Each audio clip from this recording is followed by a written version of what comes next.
Dude, that rock positioning was perfect. How the fuck did I lose? How the fuck did I lose? Like, I'm sorry, but did you not see that? Did you not see me fucking... Like, I was popping off. I was playing fucking perfectly. And, like, I was doing this combinatorial like crazy.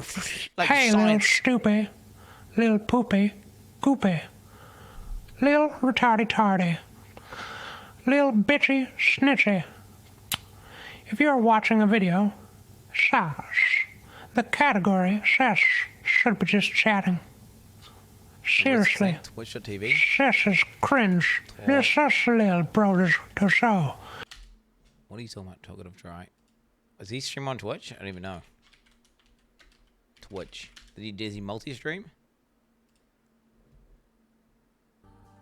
Let me see. Oh, is this good of you with the game director of Path of Exile? About the Path of Exile game? Is it like, is he under the category? Because it's Path of Exile. Oh, I wonder if there's anyone else going to be watching it. Jonathan interview under the Path of Exile 2 interview. And the other one here is going to be watching it here. Oh, new div interview. Oh, under the Path of Exile category. Oh, new interview today under the Path of Exile. Are you fucking brain dead and retarded, bro? Let me think here. Would you prefer if people were doing interviews about that said game that you're really interested in, they do it under the just chatting category so you have no idea that it's happening, or the category of the game that the fucking interview is about? You goddamn retard, bro. What are we on about? Different answers, right? Get a clue. You can't fix that Ziri, man. She's got some crazy lore. All right, you poked Did it. you know? Let's do lore facts while we wait.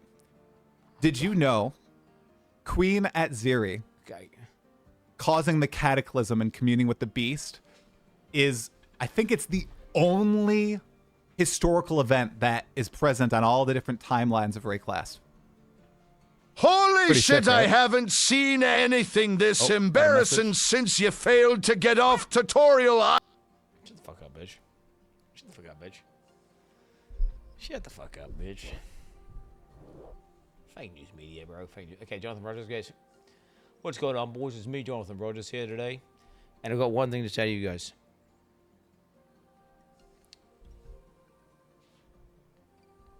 Oh, this? Yeah. Oh, one thing. I've got one thing to say to you guys. Just got an itch on my forehead, bro. Got an itch on my forehead. Okay, dog? Alright, let's go like up top. I'm thinking top left, guys. I'm thinking top left. Let me see. I'm pausing that. Holy shit, I haven't seen anything this Alright, dude. No, he's not. He's doing no can, bro. Don't get it twisted. I need to take a piss and get coffee though first. Dude, look how happy he is. He's so happy to fucking do this interview, dude. Holy shit. He's fucking ecstatic. He's smiling so much. It's contagious. All right, it looks like we're gonna start right at 3. Okay, we got 7 minutes to go. 6 minutes by my count. Okay. I'm getting my coffee and taking the piss, chat. Enjoy. Behavior. Guys. Behave. Behave.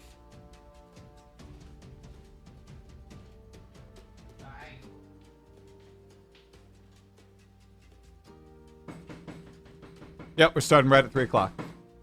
All right, so we got 6 minutes, guys. Thanks for the shout out, DM. I appreciate it, man. Do we reverse shout out? Can we do that?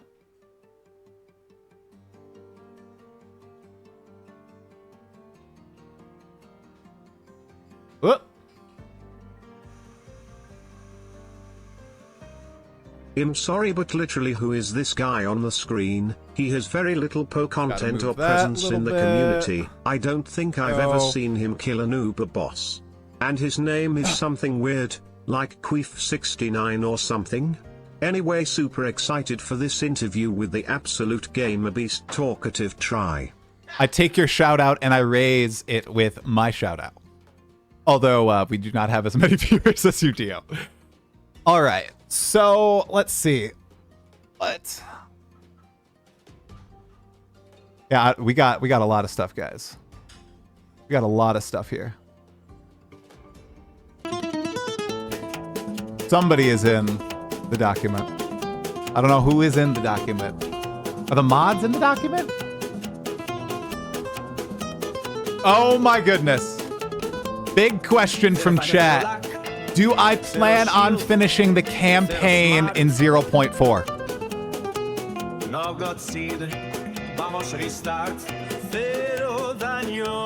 I don't know, guys. I don't know. We all know I've never finished the PoE 2 campaign. Oh, it's not immortalized on YouTube many times over. What? Here's a better question. Will I find Arbiter Citadels before level 93 this league? I think that's the better question.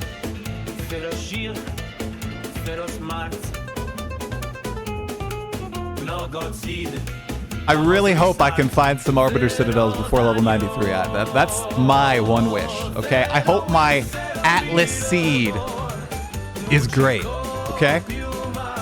That's what I want. Mirror drop this? I do not play enough to get a mirror drop now. No, there's no way.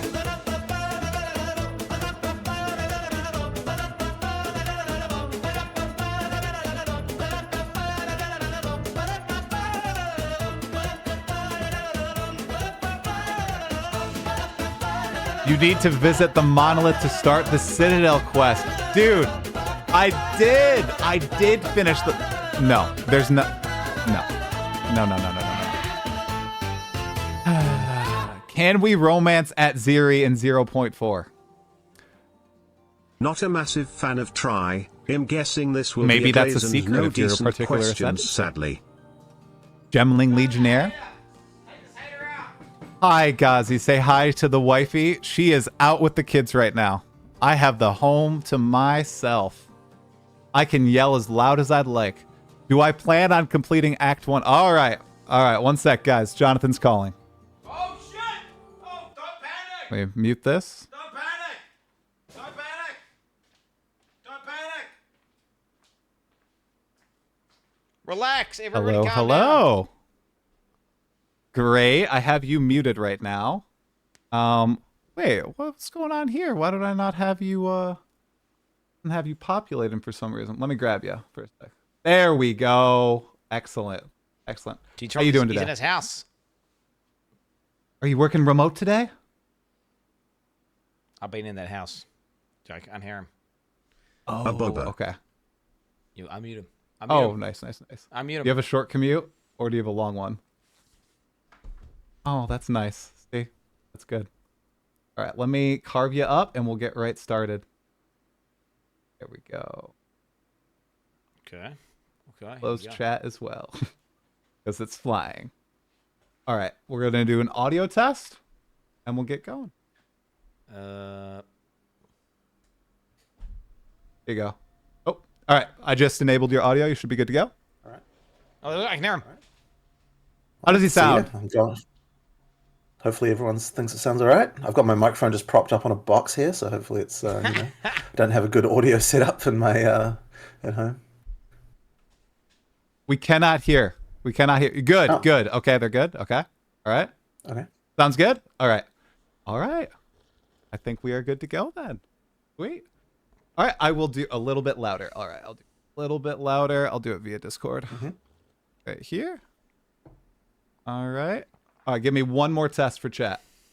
All right. Testing 1, 2, 3. Ooh, dude, I'm Jonathan this coffee is Rogers, game director on PoE 2. That's what I normally say when I'm doing these. Perfect. All right, perfect. All right, I'll do a silly YouTube intro and we'll hop right into it, man. Thank you for doing this as always. It's always a pleasure. No problem. Okay. 3, 2, 1.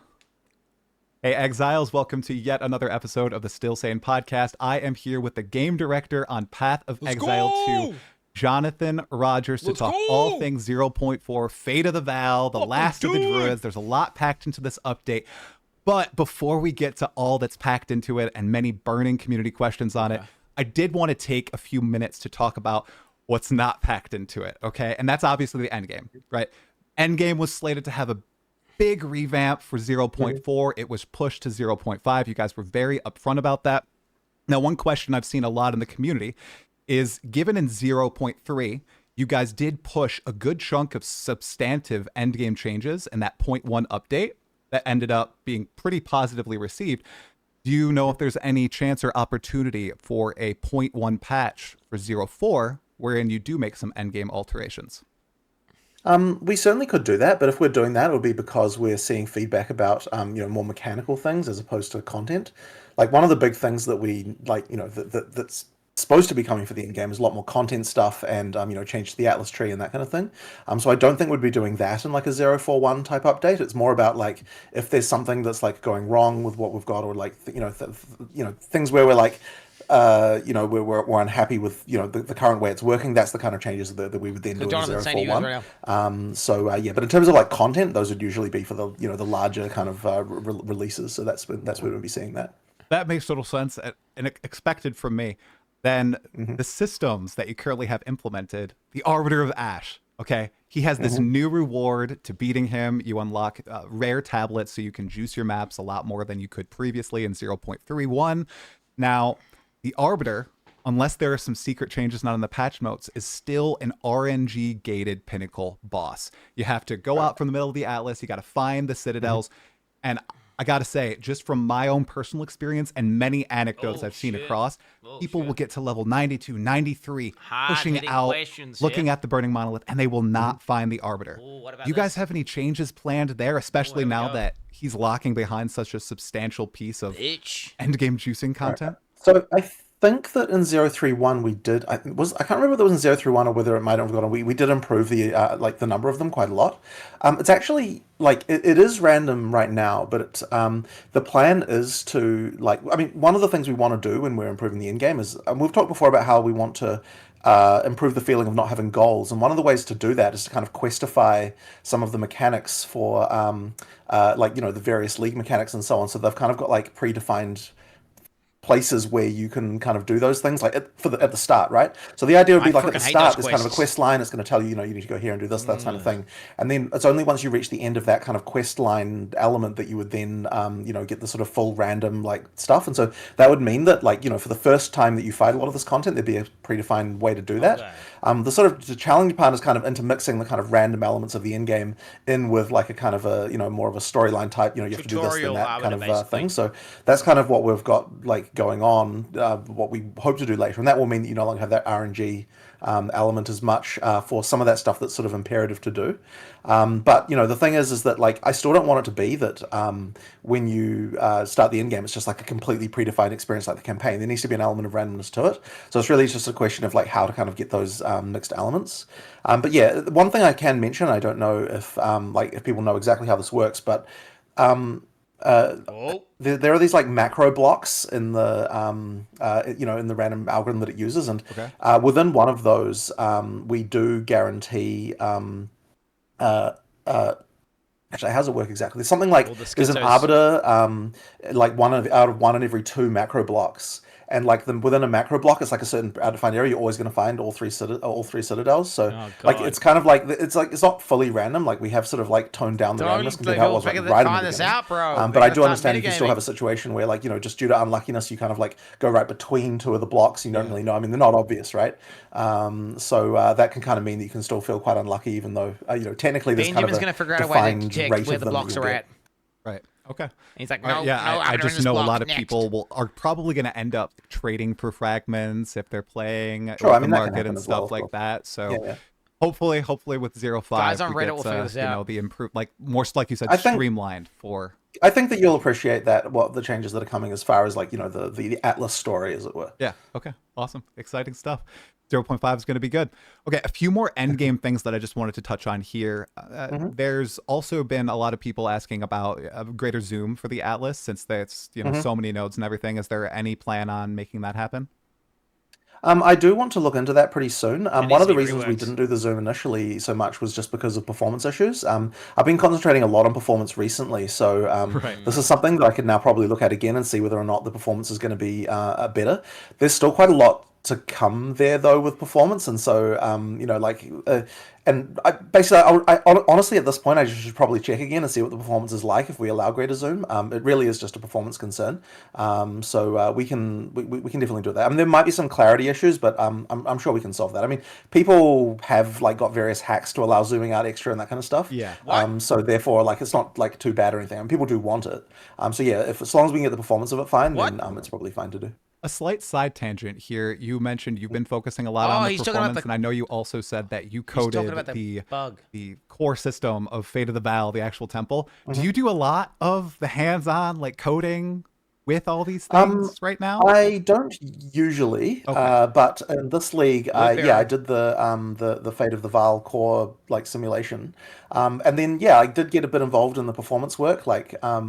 One of the things you can get in a game company is that like you've got all these specialists, right? And it's like, here's a guy who's working on UI, and here's a guy who's working on gameplay, and here's a guy who's working on like core engine stuff. And it's like people can often lose focus on the larger picture because it's very easy to look at something and kind of be like, oh, okay, well, this is, the gameplay team needs to work about that. And so it's hard sometimes for someone with a more global look to come along and kind of say, okay, well, if we look at all these together, what are the problems, looked at as a larger system?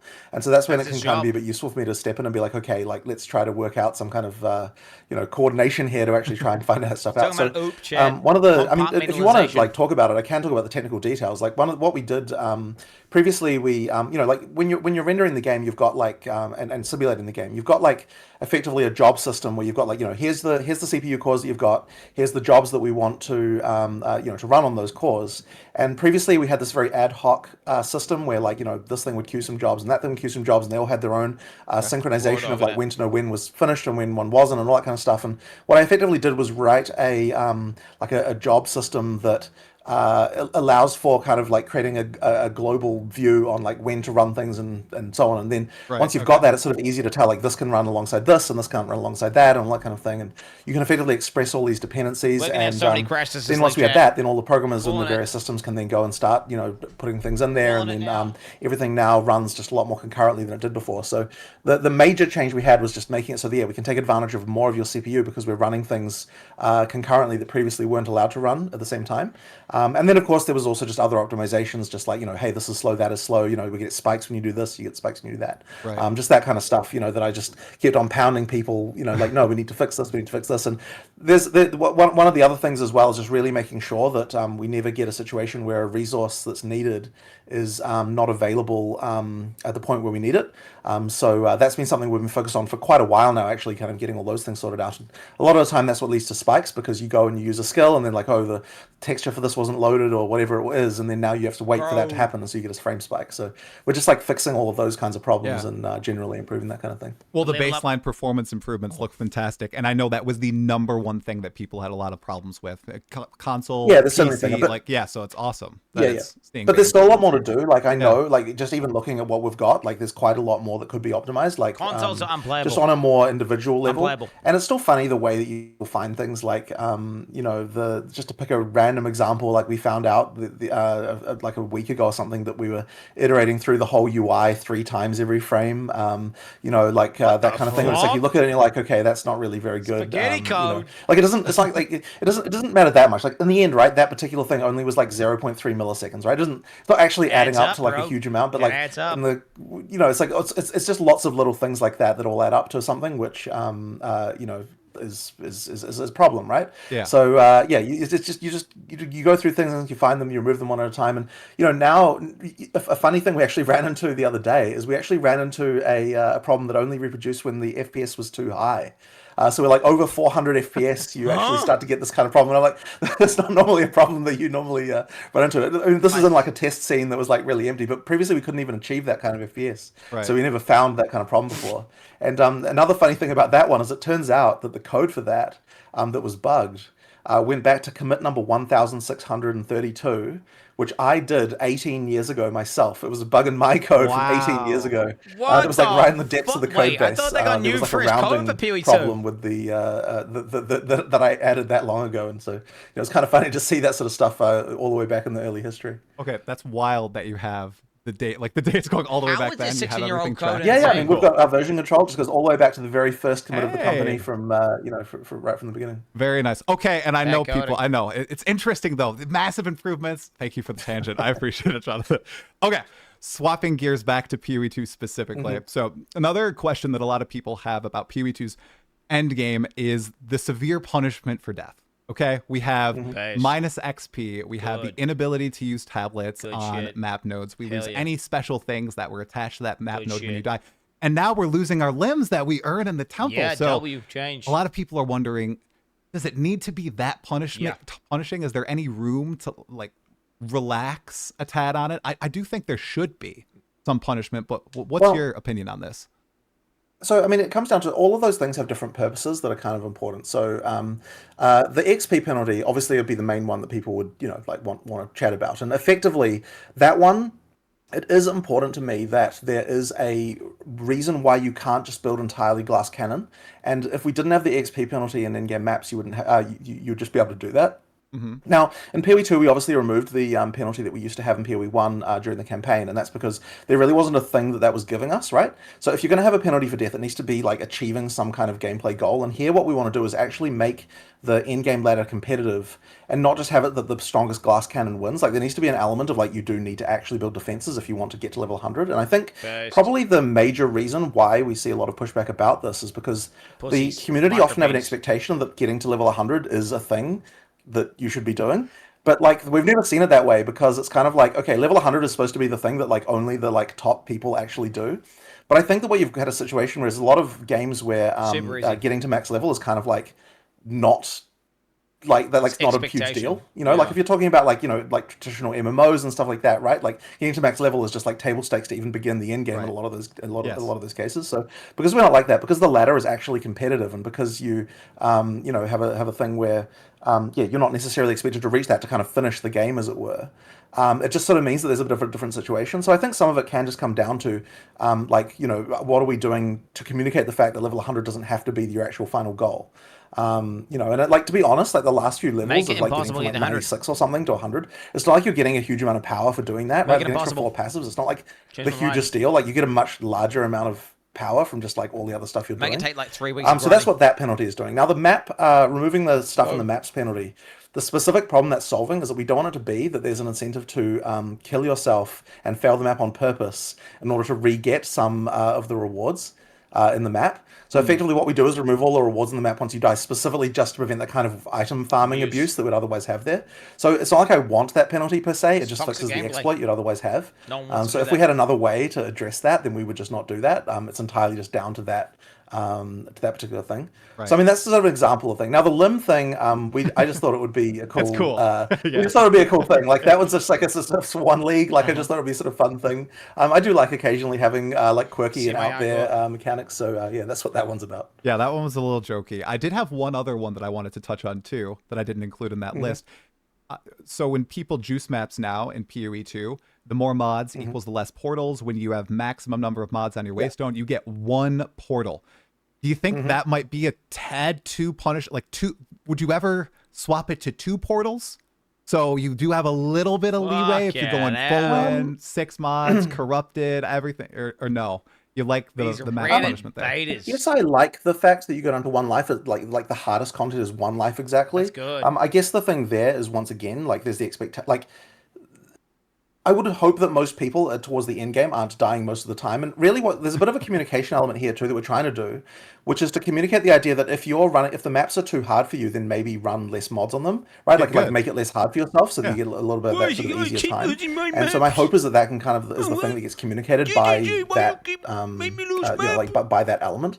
I guess it's not been something that's particularly come up for me as a problem recently, so I guess it's one of those things that I'd have to maybe have another think about. But yeah, it's not really on my radar as like that being a particular thing as a problem for people. I'm curious. A lot of people were wondering if you were going to stream your gameplay at any point. Is that something that's still in the cards? I know you mentioned You know, it so on I the actually was Hit Me JP interview.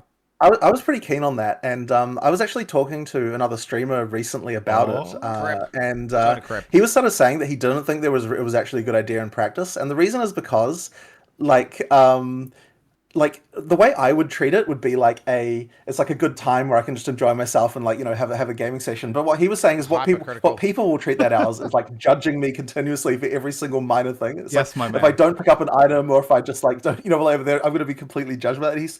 He was sort of saying you really shouldn't do that because all it's just going to result in is like random those kinds of issues. And I feel sad about that because honestly, I would love to just have a good time, just like What? That's having a chat to no. someone playing the game, Yeah. like Like that kind of four thing. autistic rat people will But do that. he was saying like you're probably gonna regret doing it if I do. So yeah, I'm not so sure about that one, unfortunately, due to that reason. But People Yeah, can that's be a bit of brutal. They can be brutal, dude. So I was Right. I was asking because you mentioned you didn't have the issue. Have you been playing like some of the end game? I know in the past you said you mostly play the campaign and then reset when you're testing. Yeah, I do mostly play campaign and then don't go like play much of the end game. And the reason is because mostly what I'm playing is I'm playing at home on the dev build. I'm like testing a new character, that kind of stuff. So I don't often get a chance to play much of the end game stuff. Now the person who does do that a lot is Mark. Like Mark plays the end game a lot, and usually he's playing multiplayer as well because he wants to make sure that all the multiplayer issues He's get a tested minion. because No, he's a usually warlock in cuck. QA, like multiplayer specific problems don't come up a lot.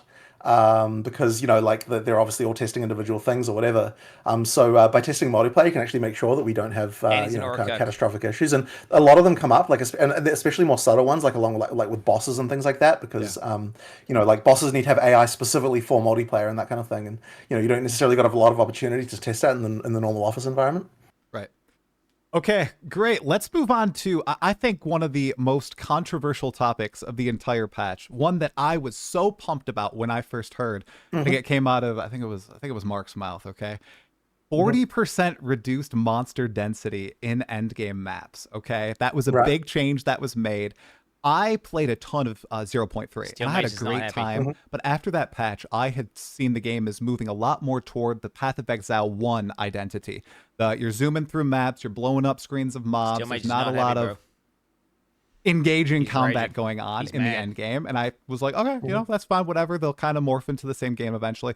And then when I read through the patch notes and when I saw your guys' presentation for 0.4 and you said that line, I was like, oh my gosh, they're trying to build more visual clarity back into the game. They're trying to maybe make combat more engaging. Could you break down what your goals were with that? I know you talked about swarming. Was it more beyond that, or is it just the swarming thing? And performance. So I mean, I guess there's several issues, right? Yeah. So one of them is the swarming for sure, just like a problem where like a lot of people were very unhappy about that. I do think that it was too much. Like I think in fact the numbers were just wrong from the start. Like we just for whatever reason got that incorrect with the monster pack stuff we did in endgame. That one map type. The issue that we had, of course, was like, nerfing this is controversial, like 100%. I mean, like I say nerfing, but it's like it isn't so much a nerf exactly, right? Like there's still the same amount of life you have to kill from monsters. It's a question of whether it's distributed from multiple monsters or not. And I think the issue that we really had was just that we were limiting the number of builds that were viable at endgame. True. Like kind of unintentionally, right? Because you had like there was just a minimum amount of kind of AoE clearing you had to do to make it work. True. And so we wanted to make it so that you can play a spammy build, but you can also play a build that like concentrates on bigger hits that are smaller in AoE. Like both of those things should be allowed. And the current way it was just kind of wasn't really allowing for that. Now, because of the Atlas tree, and especially what we'll do later on, there's like, and just like general speaking, you can add more monsters, you can get more of that stuff, right? So that can still happen. And so I don't think that it's going to end up being, like something where you just feel like monster density is like, I don't want anyone to ever be thinking like, where's the monsters, right? You don't want that. It still needs to be that, like you still want to be at endgame blasting some monsters. It's just that you really need to have it so that it isn't so overwhelming that a person who like, is so that you don't want everyone to feel pushed into, okay, I can only play like the biggest AoE, like lightning spear, this kind of stuff, type of thing, right? Or like whatever is the most spammy. So that's really the key goal there. I think we're gonna have to look at it again, like now that we've got another playthrough here, and like with all the people and see how that goes. Yeah. But yeah, I mean that's the basic idea behind it. Okay. Question about the packs and everything. I think there's 40% less monster packs. that also mean there's less rare monsters, or is the number of rare monsters in maps the same as No, before? the number of rares is the same. there we go. So we didn't reduce the number. We didn't There we reduce the go. number of packs. We reduced the number of monsters in a pack, and that, by the way, like the way that that's done is by big W. a system called effectiveness, which is basically every monster has like a budget of how much. Like how much they are worth, as it were, as a monster, in terms of like how, and it sort of loosely correlates into how damaging they are, but it also translates into lots of other factors, so like how much do they drop, how much experience do they give, all these kinds of things. And effectively, what we did is reduce the effectiveness per pack to be lower, so that like the individual packs can be smaller. Now that can still be grown again by mods and all the things. Like, so when you add extra monsters with mods, what that's doing is it's increasing the effectiveness budget that a pack has, so that the pack can grow larger. But it doesn't actually change the number of packs, which is what controls things like how many rare monsters you get and that kind of thing. Because there's usually there's only one rare per pack usually. Yeah. So yeah. How does it interact with League mechanics like Ritual, wherein the more monsters you have, like the more Ritual favor you get? Have you guys thought about that? Ritual numbers were balanced basically to counteract this. So like it's just like basically, because the goal is not to nerf rewards here. The goal is to keep those the same. So therefore, anything like that's going to care about something like that, we just adjust the numbers to kind of like sort that out. Okay. They forgot about something. Calling it. All right. Now, with this change, where there's less monsters per pack, maybe the packs have a little bit more identity. You're supposed to be engaged with them a tad more. I had a conversation with Neversink last night about rare monsters and how originally they were going to have a bigger identity in PoE 2. Right. And right now, rare monsters are completely enveloped by the modifiers on them. I think we saw this really well with Abyss, where, oh my goodness, some of those Abyssal rare monsters modifiers were killing me. Do you see a world in which PoE 2 maybe returns to that age where each rare monster is going to be, kind of special? Maybe it's like a 3-4 second fight where you care about the monster and don't care so much about the modifiers on the rare monster. I do want to make rares more interesting and identified like that. It's just the issue with that is that it's really hard to get time for a change like that, which doesn't see as much immediate return. So it's one of those things where, like, once we get a bit of time, we can do something like that. And what I sort of suspect is we'll probably have like a launch at some point where like that's a big focus and we make it into a feature and like we try to like make sure there's something there. But it's kind of like it probably won't be soon. Like I certainly don't think it would be before full release, because it's something that we kind of can't, I think, justify while we're also trying to make, well, in particular, right, like we need all the people working on monsters to be working on acts 5 and 6 and that kind of stuff. So like there's that's the issue that we'd face trying to do a change like that right now. Every monster needs the Death Knight treatment. Come on, we want all the monsters to have special abilities. Yeah. Okay. Another question a little bit on visual clarity. So environmental clarity, so monsters and like a monster abilities seem to have been addressed a little bit in this patch in 0.3.1. How about character visual clarity or skill clarity? I remember so vividly listening to you guys, I think you and Chris, talk about, in Path of Exile 2, you'll be shooting 10 arrows instead of 100, but the 10 arrows will have the effectiveness of the 100. Right. In PoE 2, it seems like it's kind of jumped the shark already. We're already in this patch, and you're able to do that with Twister builds, some lightning arrow builds. Do you see that as something you want to allow, or something you want to rein in eventually? It is a very tricky balance for sure, but look, we are trying to improve the worst cases, right? So I mean, there was that. I'm seeing some video of like Ziz, like where he's like doing his flashbang build, and then he puts his dark glasses on, right? It's like that's the thing we really don't want to be, really don't want to be required. So I know that there were changes to cluster grenades to make it so that wasn't as much of a problem. I think that they split. The functionality of the Nova projectiles thing to kind of like make it so that was a little bit less crazy. Like we do sort of adjust it where we need to adjust it. And like I know that there'll still be more that we can do as well. Like there's still more temporal culling stuff we can do, which is like a new culling system where we can add things in to make things a little bit less spammy. There's stuff like that going on. Like just a couple of days ago, we were fiddling around a bit with the ice explosions, the shatter effect, because that was like a performance problem people had. Like I mostly was caring about performance when I was looking into that, but like there's things like that we can do to kind of just improve stuff. And by the way, the shatter effect should no longer be a performance problem. It's like now cheaper than the monster that got shattered. so that's good. So there's things like that that that we can do. But I mean, it's like really, I think that's just you don't want to ruin the fun for people either. So I think that in a way as well, the monster density change will affect this because it's going to require less spam to be effective necessarily anyway. So, like you'll kind of get that situation where that sort of improves. But look, I just don't want to be seen as like, okay, we're just going to nerf everything, right? Like we are going to do targeted nerfs. We have been doing that. But the thing is as well is that like, people sometimes don't appreciate the fact that the way the stuff gets out of control is not necessarily predictable by us. Like it's to do with the combining overlap of like many different things that sort of come together. It's like, oh, now this is really easy to do. And like usually when we've seen situations where the spam can be high, we've kind of been like, okay, sure, it's possible to spam this thing, and we can see what the limits of the player are. But we've always been of the opinion when we can see that and we can test that in advance that, oh, but no one would do that because like for this reason or other reason, the damage is going to be low. It's not actually going to be worth doing. And so then the trouble has been that like someone finds a way to make the damage good, through some combination of things, and then now suddenly there is an advantage to doing this like crazy spam. And so that's always kind of been the thing that's taken us a bit by surprise with some of these balance things. So really that just comes down to better balance and just improving a lot of those things. But I do appreciate that like there's still concerns around visual clarity. I mean, so like another one, right, was like ground fire can be annoying and that kind of stuff. Like there's certain things that can like be really spammy and kind of bad, and we probably just need to adjust the effects in some cases. But the issue once again there is that I don't want it to turn into like maybe this is a bit of a deep reference, but you don't want it to turn into the kind of like Quake 3 scene of like just textures to nothing and all that kind of stuff, right? Like you do want like some level of visuals to look reasonable. So yeah, it's just a tough balance, and we just like have to slowly grind out and get there. I'm sure you've seen or heard the feedback about maybe implementing a visual opacity slider for player character effects. Yeah, I'm not really a fan of that kind of thing. Because like look, I understand the desire for it, but I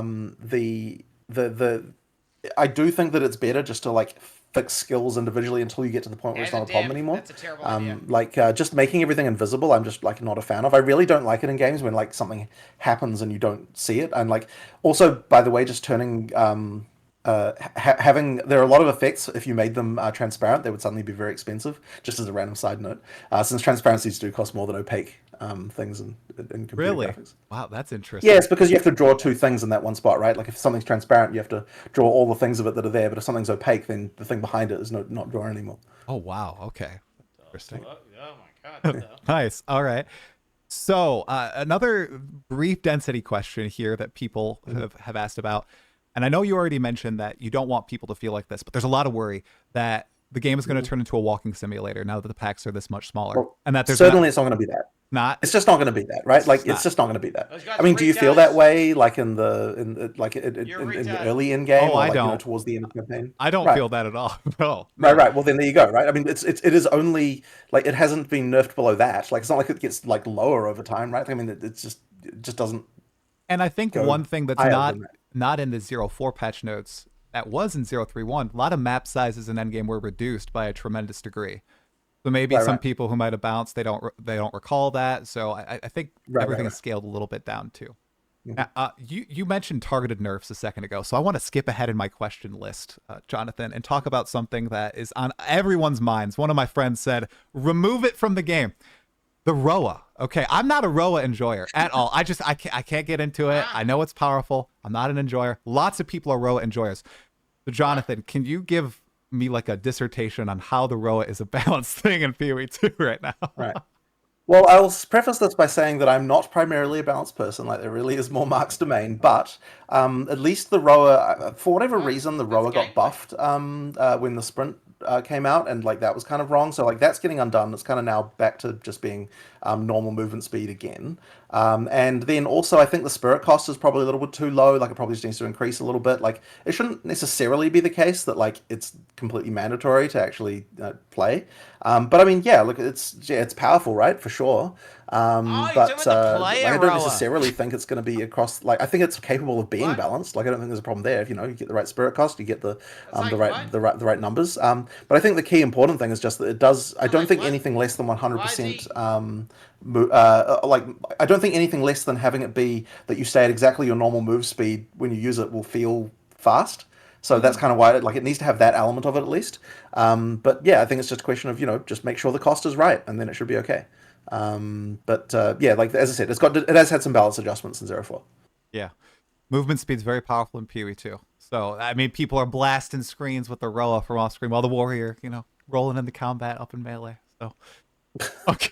I mean, I don't necessarily think that the warrior has an exact problem with that. I think it's more just that you had the dominant build being the lightning arrow stuff. So like you just ended up being kind of feeling that way. But then on the other hand, like the next meta will shift, and then you'll find the warrior is the best. And I'm sure that since the druids had so much attention, let's do it. The druid will end up being a pretty common one in 0.4. Do you think druid's gonna be meta, Jonathan? Do you think it's gonna be like busted? People are gonna find some crazy interactions? I think that it's very likely, just because of the fact that it's had so much attention. Like, and I mean, so right now, the thing that we're kind of doing this week a lot is like testing in-game viability of like as many things as we can do.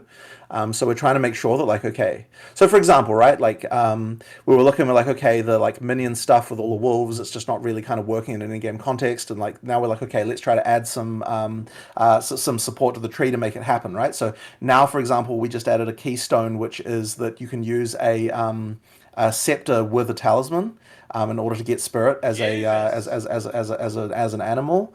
But then the keystone downside is that you got minus 50% spirit. So you kind of have to like you can't quite necessarily get as many minions as a minion character would have.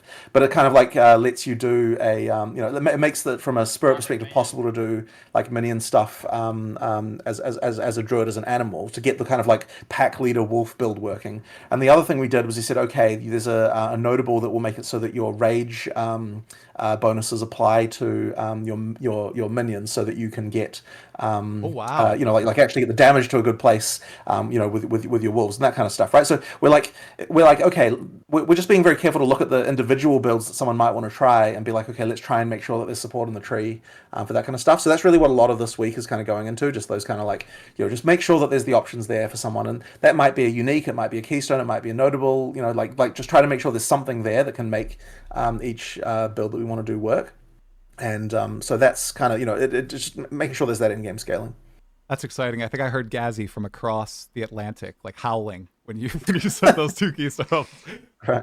About the druids and minions, there's just wolves, right? It's the wolf pack. Does it require spirits to reserve? In terms of the ones that come with you, so you've actually got a so there's two ways to get wolves. You've got the what's it called, the reservation gem, the spirit gem, that gives you a pack, and that gives you up to 6 wolves that respawn like a normal minion. Right. And then you've got the mark, where when you kill monsters, it summons a wolf, and with that one you can get like another, I don't know, 10, 15, like bunch more. Geez. So you can have like a pretty sizable pack if you're going for that. But yeah, it's just a question of making sure the stats of them can actually get to like reasonable levels compared to other minion builds, to make sure that's viable. Okay. Do you see more animal companions coming in the distant future once the game is shipped? We could potentially do more of that stuff. I mean, like, there's still plenty of other minion things going on, kind of adjacent, right? So you've got any kind of int minion stuff going on. Obviously, it's not in theme with the druid so much, but yeah, like we could probably do some more animals. But for the time being, we didn't think we really needed more to sort of make the druid work. And like, the druid isn't primarily a minion build, right? Like, it really is only the case if you're doing that whole kind of pack leader fantasy. That's like the main minion fantasy you'd have as a druid. So yeah, but we want to make sure at least that one was working. Oh yeah. Yeah, it looks sweet. I mean, the Tundra Wolf looks amazing. So I think I'm going to gravitate toward that eventually after I try out the bear. All of your other wolves that you have, by the way, turn into snow wolves when you turn into a snow wolf. So like your whole pack gets the upgrade. So it's kind of attention to detail. Pretty sweet. All right.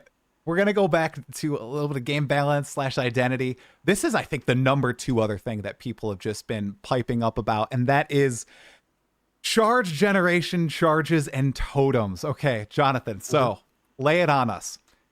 Why did you guys decide to go with this design of spell totems and ancestor totems in PoE 2, where you require 3 charges to summon them and upkeep them?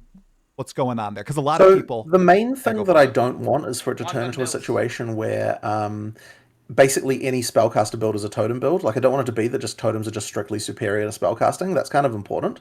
So that's the main thing. And the charges were just a good way to kind of make it so that, like, okay, if you're going totems, if you want to do totems as your primary thing, what we want to be doing is providing ways to get there by, like, there are uniques that are available that can, fix that problem for you. Like, you can do a totem build, and in fact, we are going to be showing so we're actually going to make a video about like a bunch of in-game builds for Druid pretty soon, just to kind of show like people like, okay, really? here's some just viable things that you can make, just like made by our design team of like, that you can do things. And that's not to say those are all the builds or they're even the best builds. They're just, here's some builds that our design team decided to come up with to show off at in-game. Why? And one of them that we were doing is the a pure spell totem build. Like you can do it, and it's completely viable.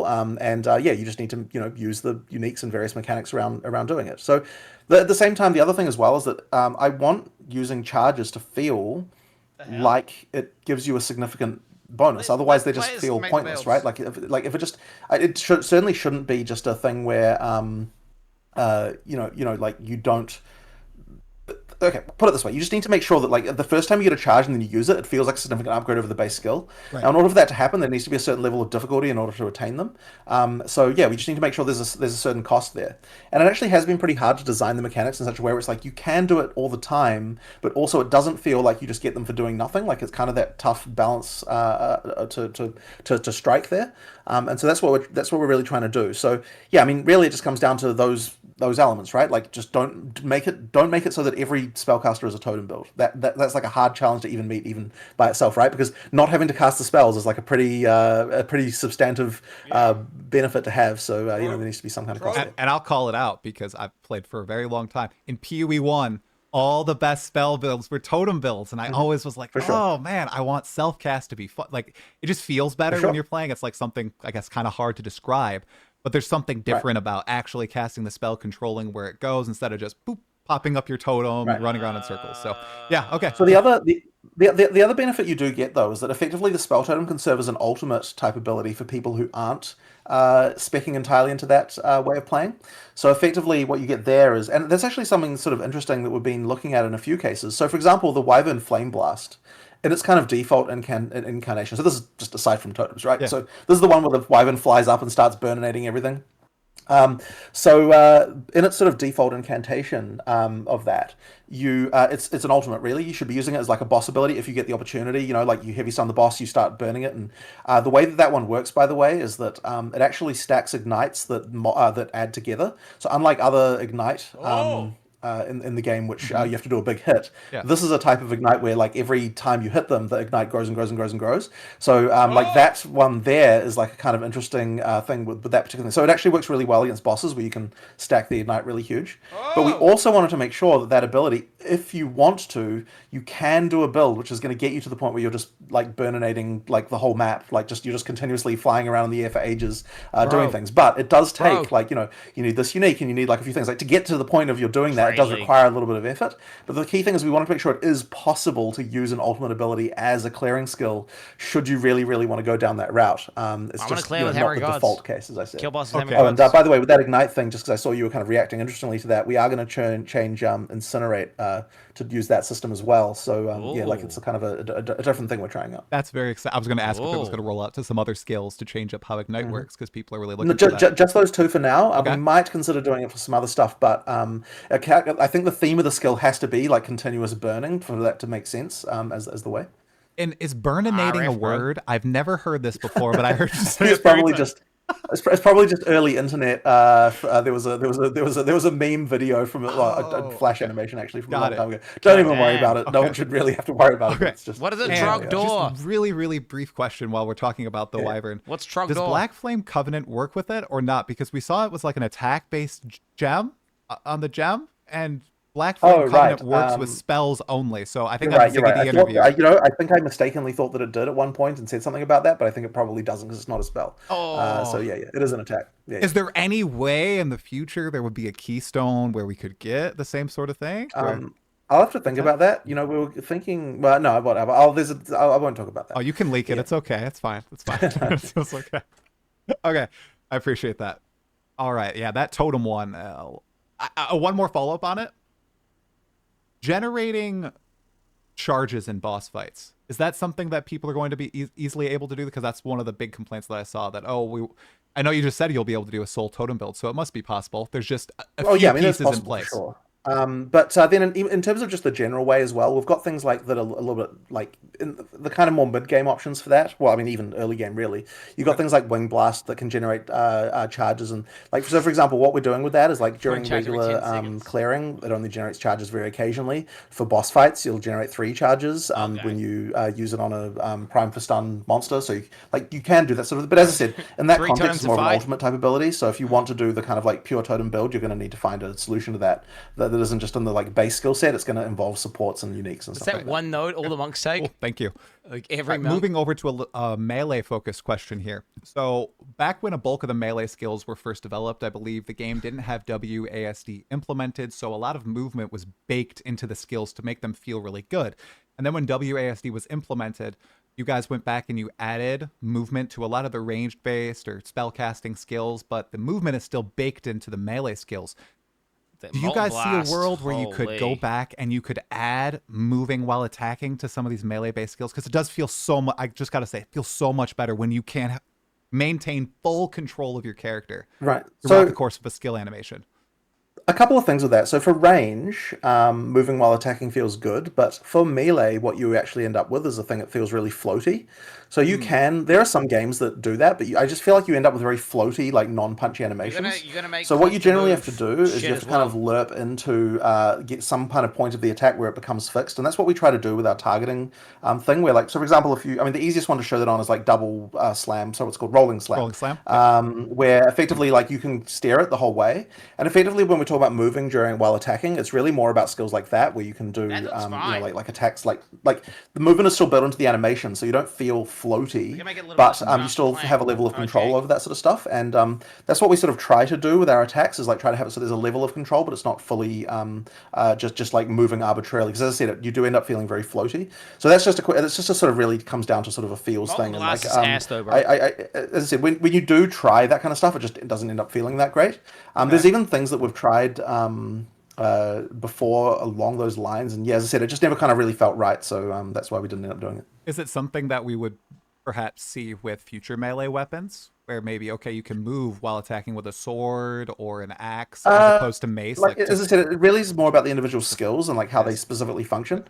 I don't think that we would just generally have, as I said, we wouldn't have completely free-form movement like that. You'll even notice like in a lot of other melee games, if you like it will make click to move. You can have a thing where you can lerp into an attack, and by that what I mean is that you've got a bit of control for part of it, but it's like slows down into like being part of the animation at a certain point. And we'll probably experiment a little bit more with that, but I don't think we'd want to just be like, okay, it's just like full floaty, just like move in any like arbitrary direction while you're attacking type things. I really don't think it feels very good. Okay. Now this next one, I know you've been asked it many times, but it was the #1 most requested question that I ask about again. And it simply is, why does the warrior have so many downsides on the tree and gear, whereas witch, monk, ranger comparatively have none? I know you guys have talked about this a lot. Fundamentally, it really is just that. So it's funny because I don't think there's necessarily like an extreme number in the warrior area, but the funny thing is when we put a downside on something, we also make the upside higher. And so people then see like, okay, what are the best nodes? And they're going to see these big numbers on like some of these on some of these nodes, and they're going to say, okay, well, like, I want that, but I don't want the downside. And so it's kind of like the reason that they attract attention is just because of the fact the numbers are higher. If we didn't have the downside on there, obviously the upside would also be lower. So it's kind of like just that thing. Now, what was that? Sorry. Is it a packaging problem? Not necessarily. But as I said, personally, I like the idea that you can spec into different things like that. And so, for example, like a commonly cited one would just be like, you've got like more damage and then less attack speed, right? You've got those kinds of nodes. Yep. And it's like the ideal way that you should be thinking about that is an opportunity where it's like, well, what can I use this with that is not going to care about the downside particularly? And especially when you've got weapon spec points where it's like, okay, these couple of abilities, I don't care about attack speed, so I'm going to get that node for that case and that kind of thing. You want to try and you see each downside as more of an opportunity, in my opinion. So honestly, I feel like I'd want to see more nodes like that around for other parts of the tree, right? Get fucked, just do more of that kind of thing. Get fucked. You don't want to go overboard with it, right? Like you don't want to like every node's going to downside. That just gets tiring. But I think there's a few there. I don't think there's necessarily too many there, but they certainly attract attention because of the fact that the upsides are higher on them as well. They do. Yeah, there's not as many kiss curse things on the right side of the tree as the left. Like Right. I mean, yeah, we can. Yeah, We, add more as I say, I think negatives. there's room for adding more of those, honestly. Now, how about those are openly advertised? How about the hidden penalties? I know one that still exists to this day is the penalty for movement speed on heavy armor. Is that something that you guys would ever want to remove? I mean, I guess I don't have a problem with it myself. I've always kind of found it to be just like, like it's just an interesting thing once again to build around on different characters. I don't like part of the reason to do it on the heavy armor is just that like tanky feeling you can kind of have from like I'm a strong warrior, and so I think it just sort of works on that level. But yeah, as I said, I don't feel particularly inclined to get rid of that one. I have to say. it tankier then. All right, I know you've been asked about this a lot. I think if you added a rhinoceros mount for the warrior, I think all your problems would be solved. Then people could like ride on the rhino, wielding the giant mace, feel like they're on the Roa. Be good. Well, I don't know about a rhino, but yeah, we'll see. I suspect that more mounts is more of a post 1.0 type of feature. No mounts. Do not. Let's see here. Oh, this is a good one that I'd like to hear you talk about, especially considering we're getting the druid. So last patch in 0.3, you added the ability to instantly weapon swap, as opposed to it having a delay in 0.1.0.2. But I didn't see a lot of builds that utilize the multi-weapon swap capabilities. They usually stick to just one weapon. Now, moving forward to 0.4, I know you're encouraging the form shifting and all that. Do you have you have thoughts on why people aren't speccing into multiple weapons, like a quarterstaff and a spear, or a crossbow and a mace? I wouldn't say it's that unusual. Like, I mean, you certainly do see it, and I think you'll see it more and more over time. I mean, like the mechanics are there to allow for that kind of thing. Like there's generally speaking, like I sort of suspect that one of the reasons is that something I've noticed is that people, when they see it, they almost feel bad about it rather than good in some cases, where they're like, oh, like it's just an exploit that you're using this other ability from this other class to like just get this one effect. And it's like, well, that is kind of the point, right? Like if there's another class that has a thing that like, that allows you to get this thing more easily than your current class, then yeah, I mean, that's kind of the reason why that exists, right? So like, I don't know, I feel like you do see quite a lot of it. I think maybe people have a different imagination in their mind about what it might be. Like what that would look like, but yeah, I mean, what it does look like is you're trying to find a combo that that can work, and that's why we have all these different sort of synergies around between different weapons and like the shared mechanics, right? So you've got things like armor break and charges and random stuff like that kind of like allow you to sort of potentially get better things. Now, for the druid, you're right. We're leaning into weapon swap here specifically because of the fact that you've got the hybrid melee and caster stuff going on, and so there's a lot more specific synergy in that case. And you kind of will need to be able to learn how to do the weapon swap. And I guess what we might see from that is more people just being generally aware of the options there, and then potentially doing more stuff with build creation. But as I said, I wouldn't say it's like not happening now, and certainly there's like no real downsides to doing so. So I'd say that it's a thing that happens for sure. Okay. Building on this point, do you think in the future you'll bake more cross-class synergies into skills? For example, when I saw the Druid Primal skills, the elemental ones, I was like, oh, I wonder if they have infusions baked into them. That's something you guys think about? We did think about the infusion case. In the end, we did decide to keep that to be I forgot about that. like for the elemental spellcaster stuff specifically, like so for the Sork set of skills. I forgot about those. But like, I do like doing that kind of stuff. I just didn't in this particular case. I called them being bad. It didn't feel quite right because there weren't like. It didn't feel like there was a full elemental cycle in the same exact way that the like to justify the infusions being in there, and it would feel a bit weird to just have like one skill or two skills like have it. So in the end, it kind of we decided to not do the infusions and just keep it as a mechanic for the Sork. Okay. I call it the D3ification. Touching on infusions just a little bit more, you guys are leaning into that mechanic with remnants as well for like the Acolyte of Chayula. Obviously, the Acolyte received pretty tremendous number buffs this time around. I've seen some people talk about how the payoff for going around and collecting the remnants or the infusions isn't necessarily worth like how much damage they're getting from it or the effect afterwards. Is that something you guys are keenly like looking into and making sure that it's always worthwhile at the end of the day? I think there's a few things going on with that that really just come down to a lot of balance numbers. So like one of the things that I haven't been doing this work myself, but Mark has, is we've been increasing the durations of a lot of things in this balance pass. Like one of the things that in PoE 1, the sort of standard duration for something was kind of like 4 seconds. In PoE2, it kind of needs to be longer to actually be worthwhile, so like 6, 8, and 10 in some cases. So generally speaking, like a lot of these numbers have sort of ended up as the similar numbers to what PoE1 had for certain things, or just like people just used to being like, okay, if you've got a duration, just put 4 seconds as a kind of a default. But yeah, I think in PoE2 you actually need those numbers to be longer to sort of make things work. So that's been a thing to kind of just increase durations to make it actually worthwhile. And also means you don't feel as frantic, like feeling like, oh, I have to use this before it goes away and that kind of stuff. Like there's just a lot of that sort of stuff that can kind of improve the feeling of that. But the other thing as well is just increasing the there's more nodes, or like buffing nodes that make pickup radiuses be larger as like another axis that you can do to kind of make the, like if you, it should be possible to get your pickup radius to the point where like it effectively like changes the dynamics of entirely, so you don't have to worry about actually going to pick them up. They just kind of come to you because the pickup radius is far enough away. Like if you want to spec into that, right? It's another build axis you can do. So you kind of just do this stuff. And so as I said, it's more of a question of just balance numbers, I think, to sort of get the feel right. Yeah, the durations of things really goes a long way to that. Okay. Swapping gears over to item rarity for a little bit. Now, in this interview with Ziggy D, you and Mark mentioned that in the future, and I'd like to clarify, you guys are going to remove item rarity from gear. You just don't know what to replace it with yet. Is that correct? I'm not going to promise anything because we can see how things go. But like as I said, right now I would prefer to remove it, and it's really just a question of what to replace it with. So that's like kind of my feeling about it right now. But yeah, look, it's gonna. There's still some arguments in the other direction, but look, this seems to be generally what people prefer. And at this point, I'm sort of pretty sympathetic to that, so that's what I prefer to do. It's funny though, because it can seem trivial, like, oh, surely you can come up with another mod to replace that, but it has to be on all gear. It has to have some level of like light radius.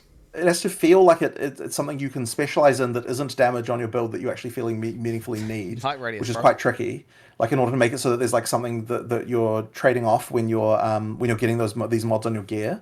So I don't think it's like okay to just be like a completely junk useless mod. Like there needs to be something where it's like, okay, any character might want this, but it's also something you would only want to worry about at the point where you've already like sorted your damage and resistance and other sort of problems.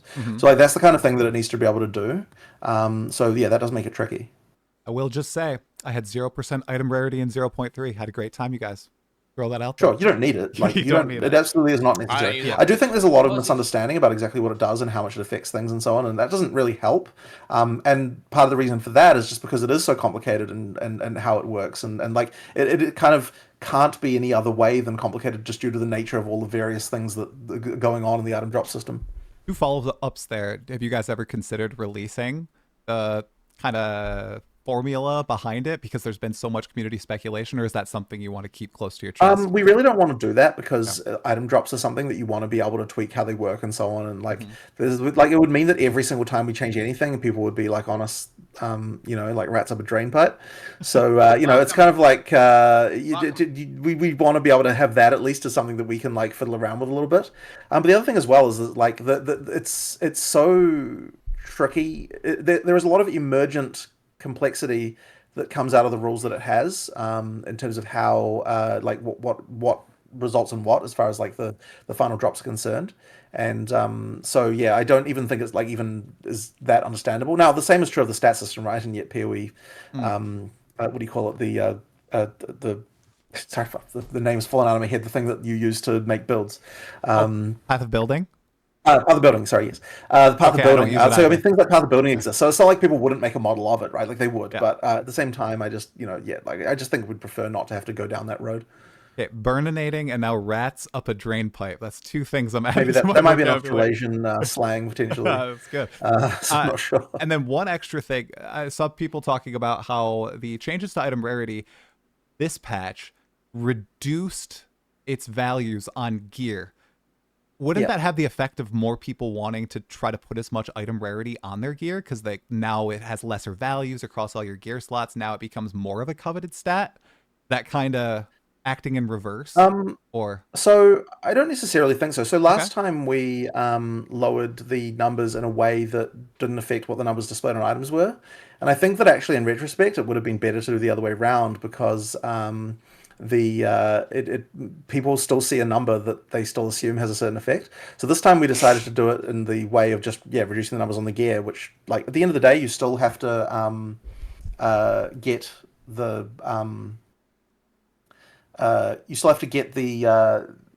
like the mod, like you still only get one mod per gear slot, right? So right, like it is a strict nerf to what you can do.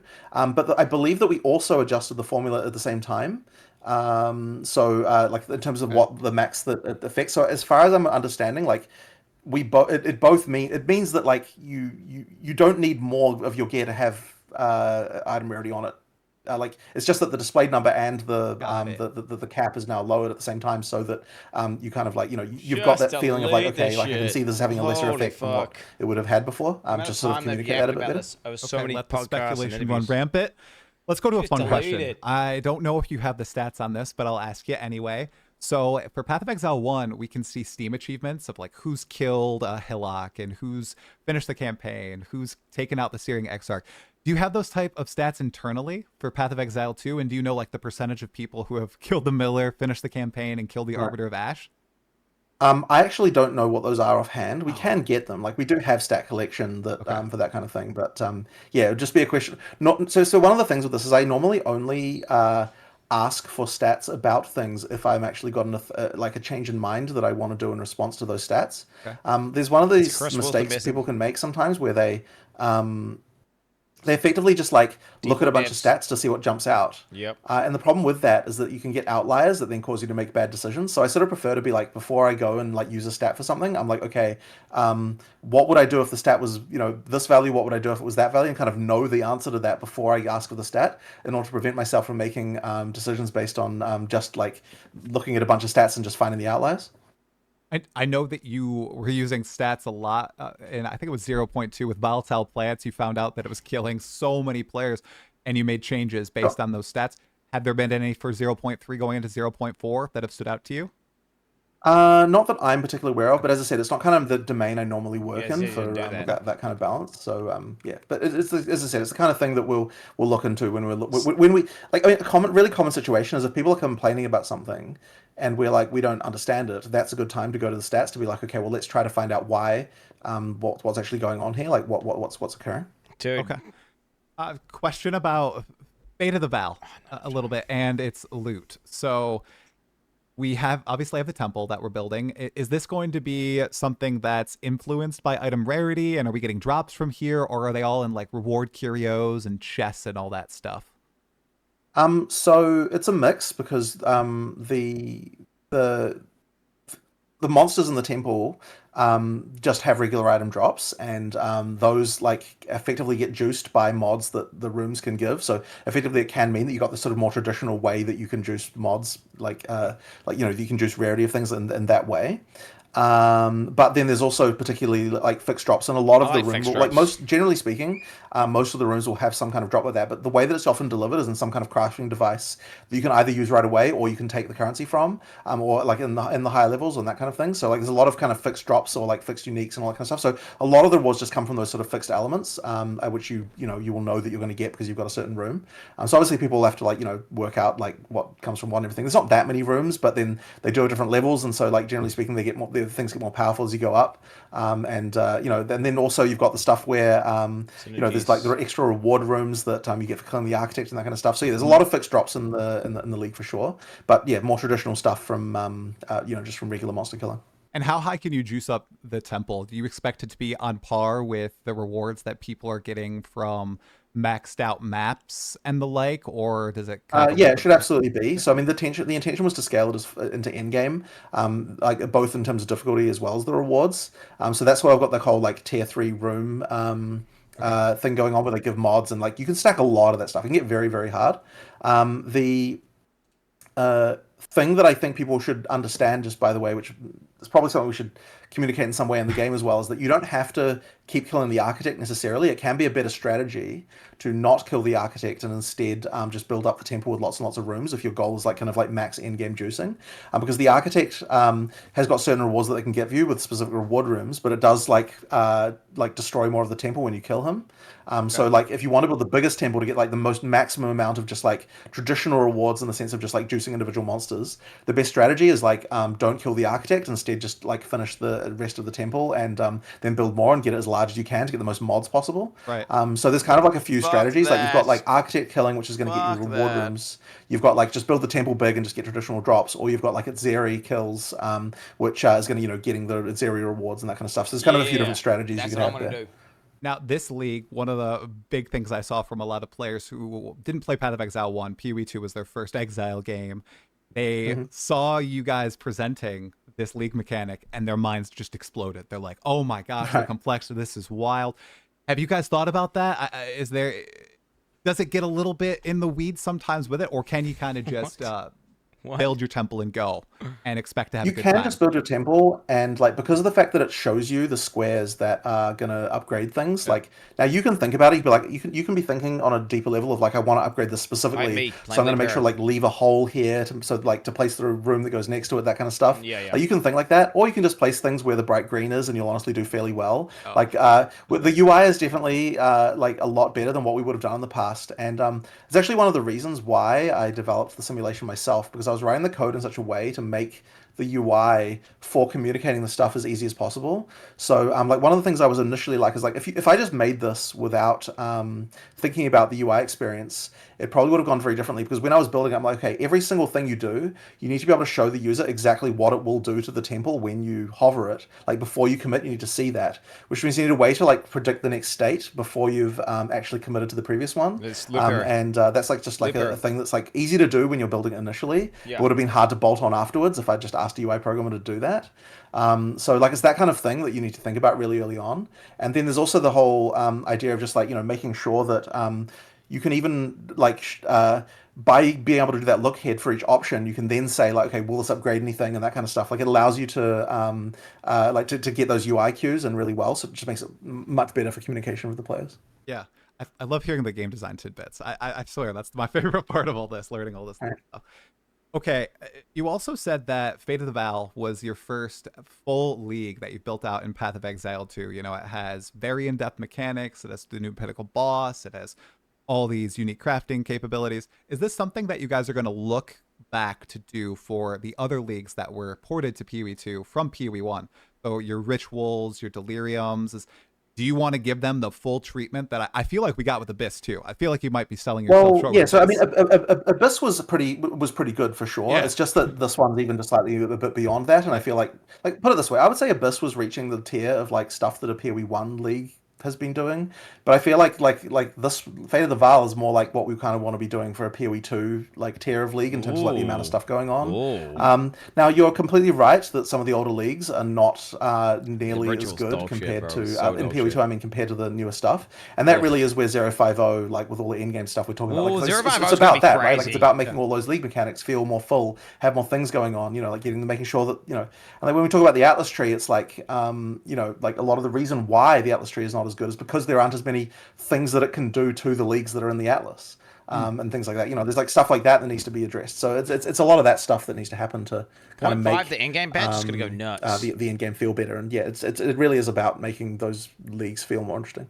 Revisiting what we talked about at the top of the interview with endgame being pushed to 0.5, what was the decision making like with you guys when you said, okay, we're gonna push endgame and we have Fate of the Val coming out? Is there a reason why you guys focused more on the league, which looks awesome, as opposed to the endgame core game changes? Was there like a specific reasoning there, or was it a timing thing?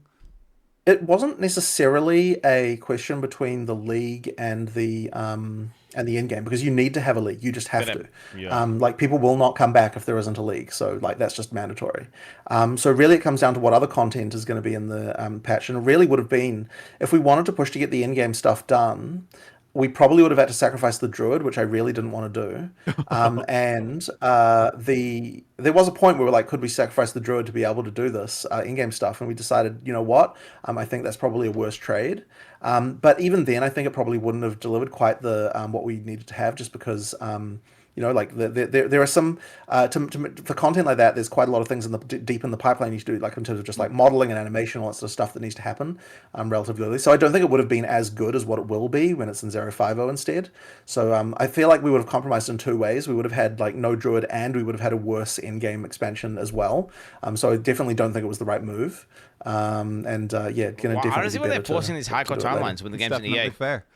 Seems Okay, stupid. this one's a question for myself that I'm curious about. Just wait the longer. release in China, Right. the official release happened in 0.3. I'm curious, what was the reception in China, and how did it compare to Quite the the original 0.1 release, the global release? before then? Well, you know, it's going pretty well there, but honestly, I don't have like a huge amount to say about it. Like, you know, it's another market. It's published by Tencent there, and they kind of do that job, and they handle most of the stuff going on there. Okay. Quick follow-up. What piece of community feedback during 0.3 helped shape 0.4 the most? Is there one Did I thing that space out? really What did he say stands about out to China? you guys is, oh my gosh, we definitely need to fix this? And you can't say endgame. Okay? Yeah. I honestly don't know that I could pick any one particular thing. I mean, I guess probably one of the things that's just been generally on our mind is just build diversity and that kind of stuff, like trying to improve that. So there's been a lot of like, you know, balance work and so on going on behind the scenes, and we're still ongoing as well. But like, it's sort of hard to sort of pick that up and be like, hey, this feature was specifically inspired by that, you know, because it really is just like a lot of smaller things. A big goal I have. I mean, look, you've got like the performance work is obviously something I'm really focused on. The balance work is something Mark's really focused on. These are kind of like the two big like things that we're really trying to make sure are getting better. And both of us, unfortunately, in both cases, are like there's still more to do, right? There's still so much more to do. And Mark is often will say, you know, like the problem with balance is that you could infinitely do it. Like you could he could literally spend his entire life doing only that and never anything else, and it would still feel like it wasn't enough. So you know, that's one of those things. But yeah, we will get to a point though where I think the build diversity in particular is a lot better.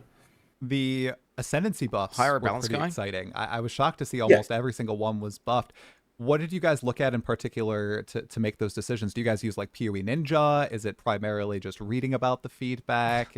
How should people get their feelings about ascendancy classes being more exciting? It really is more of a question for Mark, this one. But okay. from my understanding, I mean, look, he does do a lot of research on Ninja and that kind of stuff. He's looking at things, but ultimately he's, you know, he's the question a lot of the thing is like, why is this not played is the hard part sometimes, because the attention usually goes on the things that are being played. That's what people talk about a lot of the Metas time. reinforce So it's a much metas. harder thing to look at, okay, like here's something that isn't played, why? And that's really the question he's asking most of the time. Just like what would it take to get me to play this is the question that you Make need it to OP. be asking yourself when you're doing these balance things. Smart. Okay, shifting gears to the Druid, which is something that I was incredibly excited to finally see in Path of Exile 2 after waiting for it for so long. You guys introduced two initial ascendancies, the Oracle and the Shaman, and while they look interesting, they didn't necessarily vibe with me. I have to pose to you. What happened to an Unga Bunga shape-shifting focus like ascendancy where it's like, oh, you get bonuses for being a bear and swapping into this different form? Is that a plan, or is that something you guys want to refrain from, since You know what? I get what he's shape-shifting saying. forms have kind of been baked get what into he's saying. weapons? And I know you don't really want to Right. attach So- ascendancy to a weapon.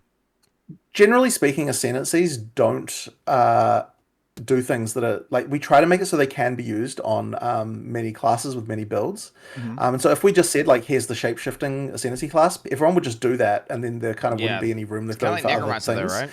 right? And so that's why we would prefer to not do that if we can. I think Mark even already said that, like, you know, we might do a more shape-shifting focused class for a third one. But if we did, it would have to not even say the word shape-shifting in it. It would have to be like very much implying shape-shifting and have a lot of bonuses that make sense and be in theme for shape-shifting, while not necessarily actually requiring you to be shape-shifted in order to make it so that it can work across many things. And you'll see that across all the ascendancy classes. Like, we really try to make it so that they're as generally applicable as possible while feeling like they're very specific. What was the craziest part of creating the Druid the past 5-6 years? There a moment that you were just like, why are we even doing this? Like, it's very fun. Well, it's I gonna mean, be cool. I think I've talked about this before, but like getting the wolf was a challenge. That's interesting. And like there was periods where we even cut the wolf, right? Like there was a period where like we're not doing the wolf again, we're going to do something else.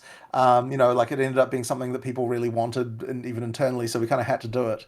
But you know, like there's just like it's just really hard. I mean, look, we had another form at one point that we were gonna specialize in, that we decided not to do in the end. We were gonna have you turn into a giant plant monster. It was like kind of crazy. But yeah, that's something that you know, it was cool, but it wasn't a wolf. Yeah. Like there are things like that we Add it in. that we did. But yeah, it's just been it's just mostly just been like a real animation challenge, like having to deal with the things that aren't humans. Was there a much harder. particular iteration of the druid, whether like a skill or an ascendancy or a form that you haven't talked about that you were excited for but you had to cut? Anything that? Yeah, so definitely the plant monster. It was really cool. Like it walked around on vines and it had this like kind of interesting just like feel to it. I mean, it was it was the same type of creature as Brambleghast. You know, like we're like you're going to be like Brambleghast in terms of like walking around. And it was pretty cool. But as I said, it kind of just didn't really work. And like you do some vine slaps, and then we're kind of like, okay, pretty much the rest of the skill set of this, when you actually try it, just ends up feeling like the same sort of stuff that you had with the nature stuff on the class anyway. So you know, like it was cool to be that thing, but it just kind of didn't really make sense in the end. And people are really vibing with the plant skills too. I see everybody excited to be farmers and to water the plants and everything. Did you expect that sort of reception? Because I'm kind of shocked to see everybody hyped. I mean, I was really happy with it, honestly. Like the watering the plants thing came relatively late. Like it actually happened while we were trying to work out what support gems we could have for the lightning for the thunderstorm skill. It used to be called Lightning Storm, in fact, and it just had lightning. And I was like, we were trying to design supports, and I was like, okay, like I need to find something else interesting for this to do. I don't know, was it the supports? Something like that. But anyway, there was some point where we changed over to be like, okay, let's you know, let's add another mechanic to this that can actually make it so that it interacts with the other skills in the class. And I was really happy with that one. And I suspect what we might even end up doing is have the watering concept come onto the ranger at some point in some way. I'm not quite know how yet, but at some point I'll probably try to come up with that because I think it kind of can be quite cool. And we did add all of the watering features to all of the plants that the ranger already has. A water bending class. Really? Okay, so there's some yeah, so you can water all the rangers. Water, new element. I mean, currently we're required to do something cross-class, but later on I think we can probably do something interesting with that. Okay.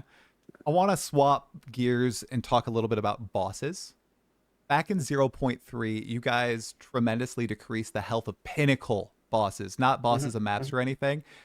Do you ever see you raising the ceiling of those again so that maybe they're a little bit more challenging to the top end of builds? People have something to chase after and fight?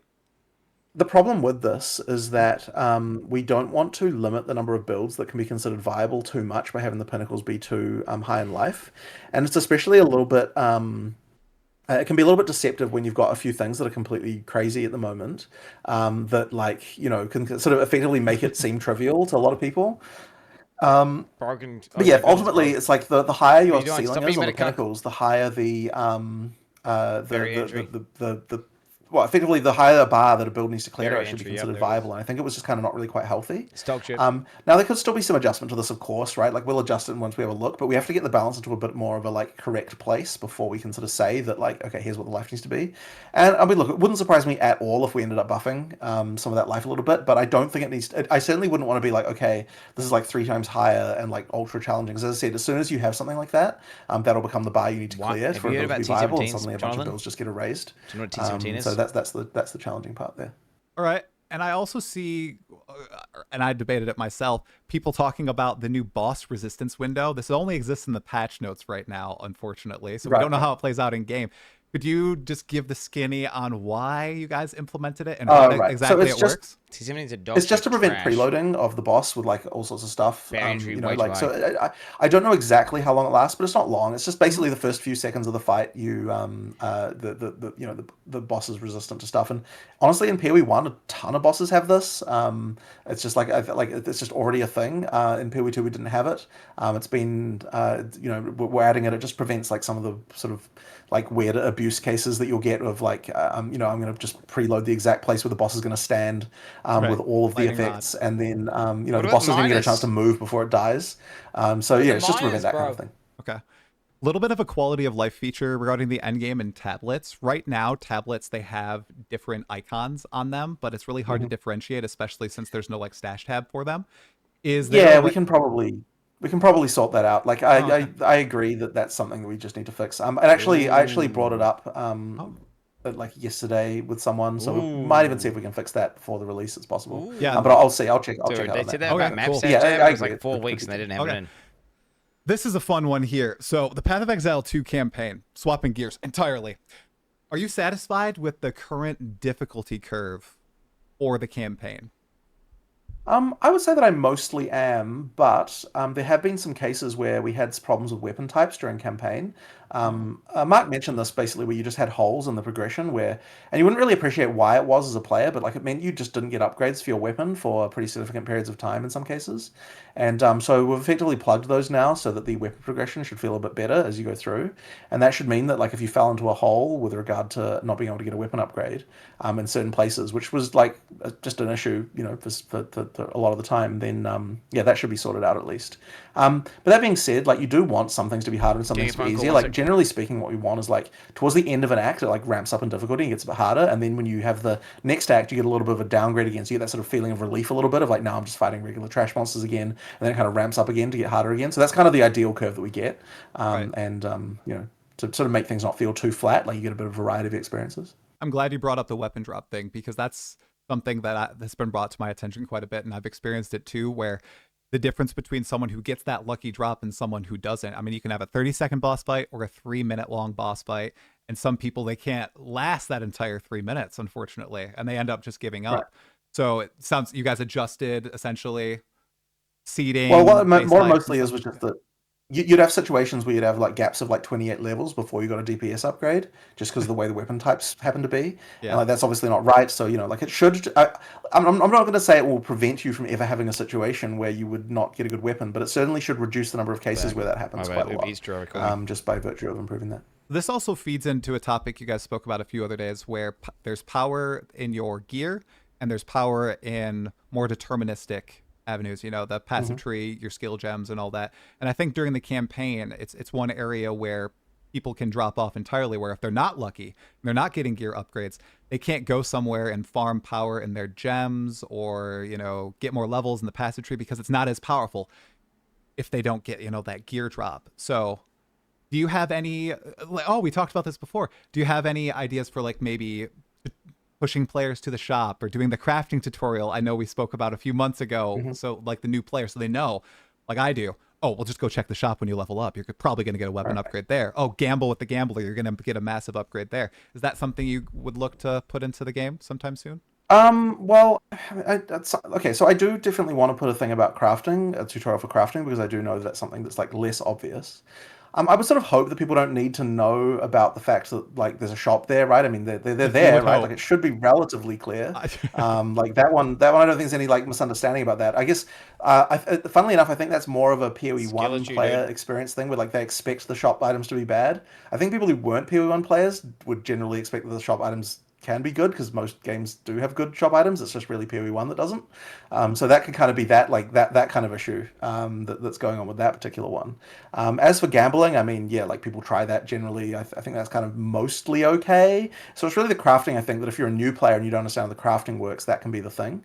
Yeah, as I said, that's why we want to do a tutorial there. But I mean, look, you can always grind for items, and you will find better upgrades and stuff like that. You can do it. And the other thing, of course, we want to push you towards is like do more of the side quests, do more of those like extra power giving things that are on the map. And so that might be more we'd want to push people towards, because those ones will both give you more drops, but also give you more specific rewards and all sorts of stuff. Like if you're missing out on those, and you're having a hard time, that'd be where you go like to fix your issue.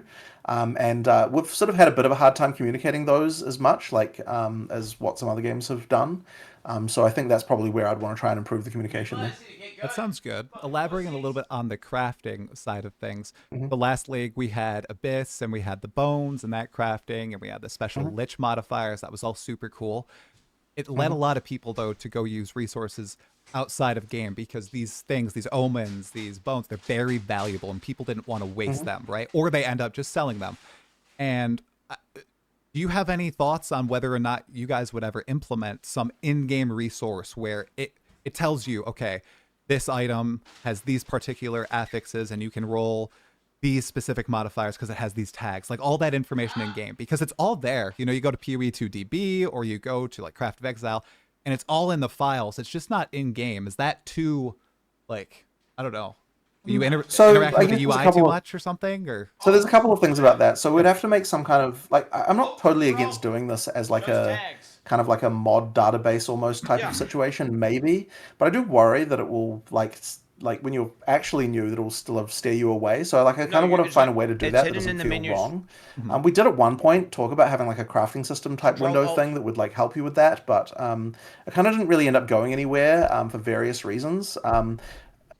That being said, like in some cases with the omens in particular, you had like the homogenizing omens were kind of one of those things where you would have to really using those like does require information that like the game wasn't really giving you, but I think the better in situation in that regard, like for various reasons, was to get rid of them.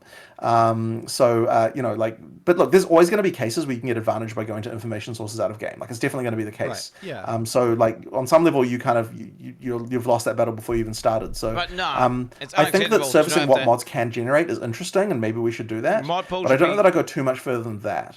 That's probably about It the should be limit in of the what game. I'd say that I'd want to do. Yeah.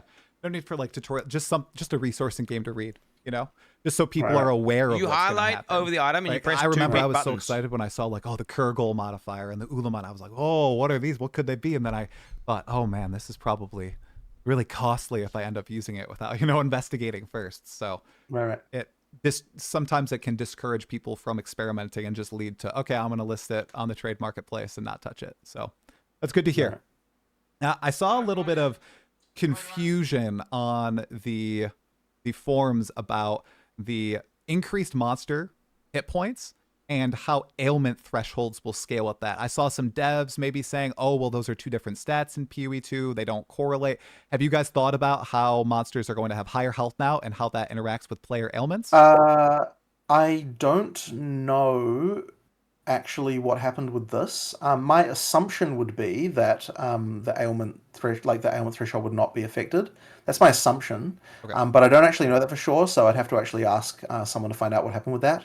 But I don't believe it is our intention to make ailments harder to apply, so I would imagine that we would just sort that out. Like that's not something that we would intentionally do, I would say. Okay, that's good to hear. Good to hear. Okay, this is a question about bosses again. Now, in PoE 2, Pinnacle bosses are the only bosses that I know of that have drop tables. No other mob type has it in the game. Is this something you would look forward to adding to the campaign and specific bosses of zones, sort of like divination card drops in PoE 1, so people in solo self-found or in Trade League can target farm certain unique items and the like? Or is this something you'd like to keep reserved for the Pinnacles? I think it's really case by case, and I honestly don't have like an overall philosophy about this, other than just to say that like you do want some like fixed rewards are really important to make different content actually be played. So you do need that. So that's like sort of the main reason why we do that. And other than that, I mean, the general drop pool is you want to keep that exciting as well. The divination card thing we will do eventually in PoE 2. Like we've already told people that will come at some point. We've already even given some people free divination cards in those boxes we did ages ago. So we've done that already as well. So that'll happen. I don't have an exact. I'm not going to tell you yet how exactly those are going to be laid out, but yeah, part of the thing you're getting with the divination cards is the ability to target farm certain things. So there'll be an element of that for sure when they do come. Excited to see that in game. I have two MTX questions for you. The first is related to all of these awesome microtransactions having specific effects attached to them, map devices that track your time in the map, track the number of rares, magic mobs, common mobs in the map, and how they're attached to the actual cosmetic. Is there any way that grinding your games would be able to detach the effect from the cosmetic and let you use it? Because this is some people are saying, oh, I'd buy this, but I don't want to wear the cosmetic, or I don't want to use the cosmetic, or I want to mash them together. Is that something you guys are aware of and looking into? Over time, we have been doing more of that, like with the tracking scroll stuff that we've been doing and so on. Like, for like the sort of global character stats, we've been doing that kind of thing.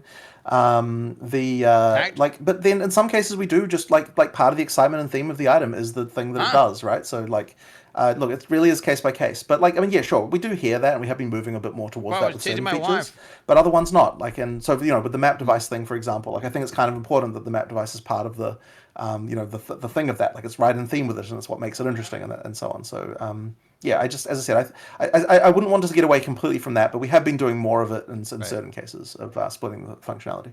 Shifting over to transmog, your developers dropped a big bomb on Reddit a few months ago about a transmog system that's in the works that will allow us to permanently unlock some skins. Do you have any update on that and how it works? No Will it update come? yet, but Okay. it will happen. It's just not not done yet. Okay. People are very excited for that, let me tell you. They love dressing Yeah. up their characters in PoE. Yeah. Okay, the interludes. They were introduced last league. They're here again this league, and they were a huge hit. I love them. I loved how snappy they were. They told like really concise stories, and the action kept flowing. Now, I'm not asking about a campaign skip. I'm just saying, with the reception of interludes, do you see a future in which you have the PoE 2 campaign, 6 acts, and then maybe you guys go back and you add a bunch of other interludes, and you can run either the campaign, or if you've already beaten the campaign, maybe you run a set of 9 or 12 interludes that are a little snappier. You don't have a lot of dialogue. It seems like a middle ground solution that I don't think I'd ever thought of before. Kind of interesting. Well, it's not something that I'd really considered, so I guess I'll just put that in the list of things to think about. But yeah, it's not exactly something in my mind for sure. Okay. I mean, look, the thing we've said about the interludes is, yeah, like all that content was really made for endgame. So that's when that we'll put like just extra endgame maps and stuff like that. So we'll use it for that in the short term. But yeah, there's not like a huge amount of dialogue and all that sort of stuff, and that's the stuff that'll go away. And then I guess we could consider using it for some other purpose like that in the future. Okay. I guess I could imagine maybe imagine doing like a custom race or something like that. Or, Right. I don't know. There'd be probably some way we could use the content and something like that, maybe. Okay. We talked about this a little bit earlier with the Ignite on the Wyvern and Incinerate, changing up how Ignite works. A lot of people like the fantasy of hitting monsters really, really fast and applying lots of dots on them, as opposed to just the one big hit magnitude that you need to do in PoE 2 right now to apply a big dot. Is that a fantasy that you guys are going to keep working on implementing with Bleed, Ignite, or elements like that? We'll probably do some adjustments, but I don't know. Like, there isn't like an immediately clear, obvious like here's the change that's going to happen here. Like, we're going to have to come up with something different. I think that it's pretty interesting what we've done with the Wyvern, Flame Breath, and Incinerate. Like, I think that can go some way. The but vibe's off. I think it's kind of going to come down damage to is too individual high. skills, or like what It different doesn't feel ways. like bleed I wouldn't want to change the system in general, because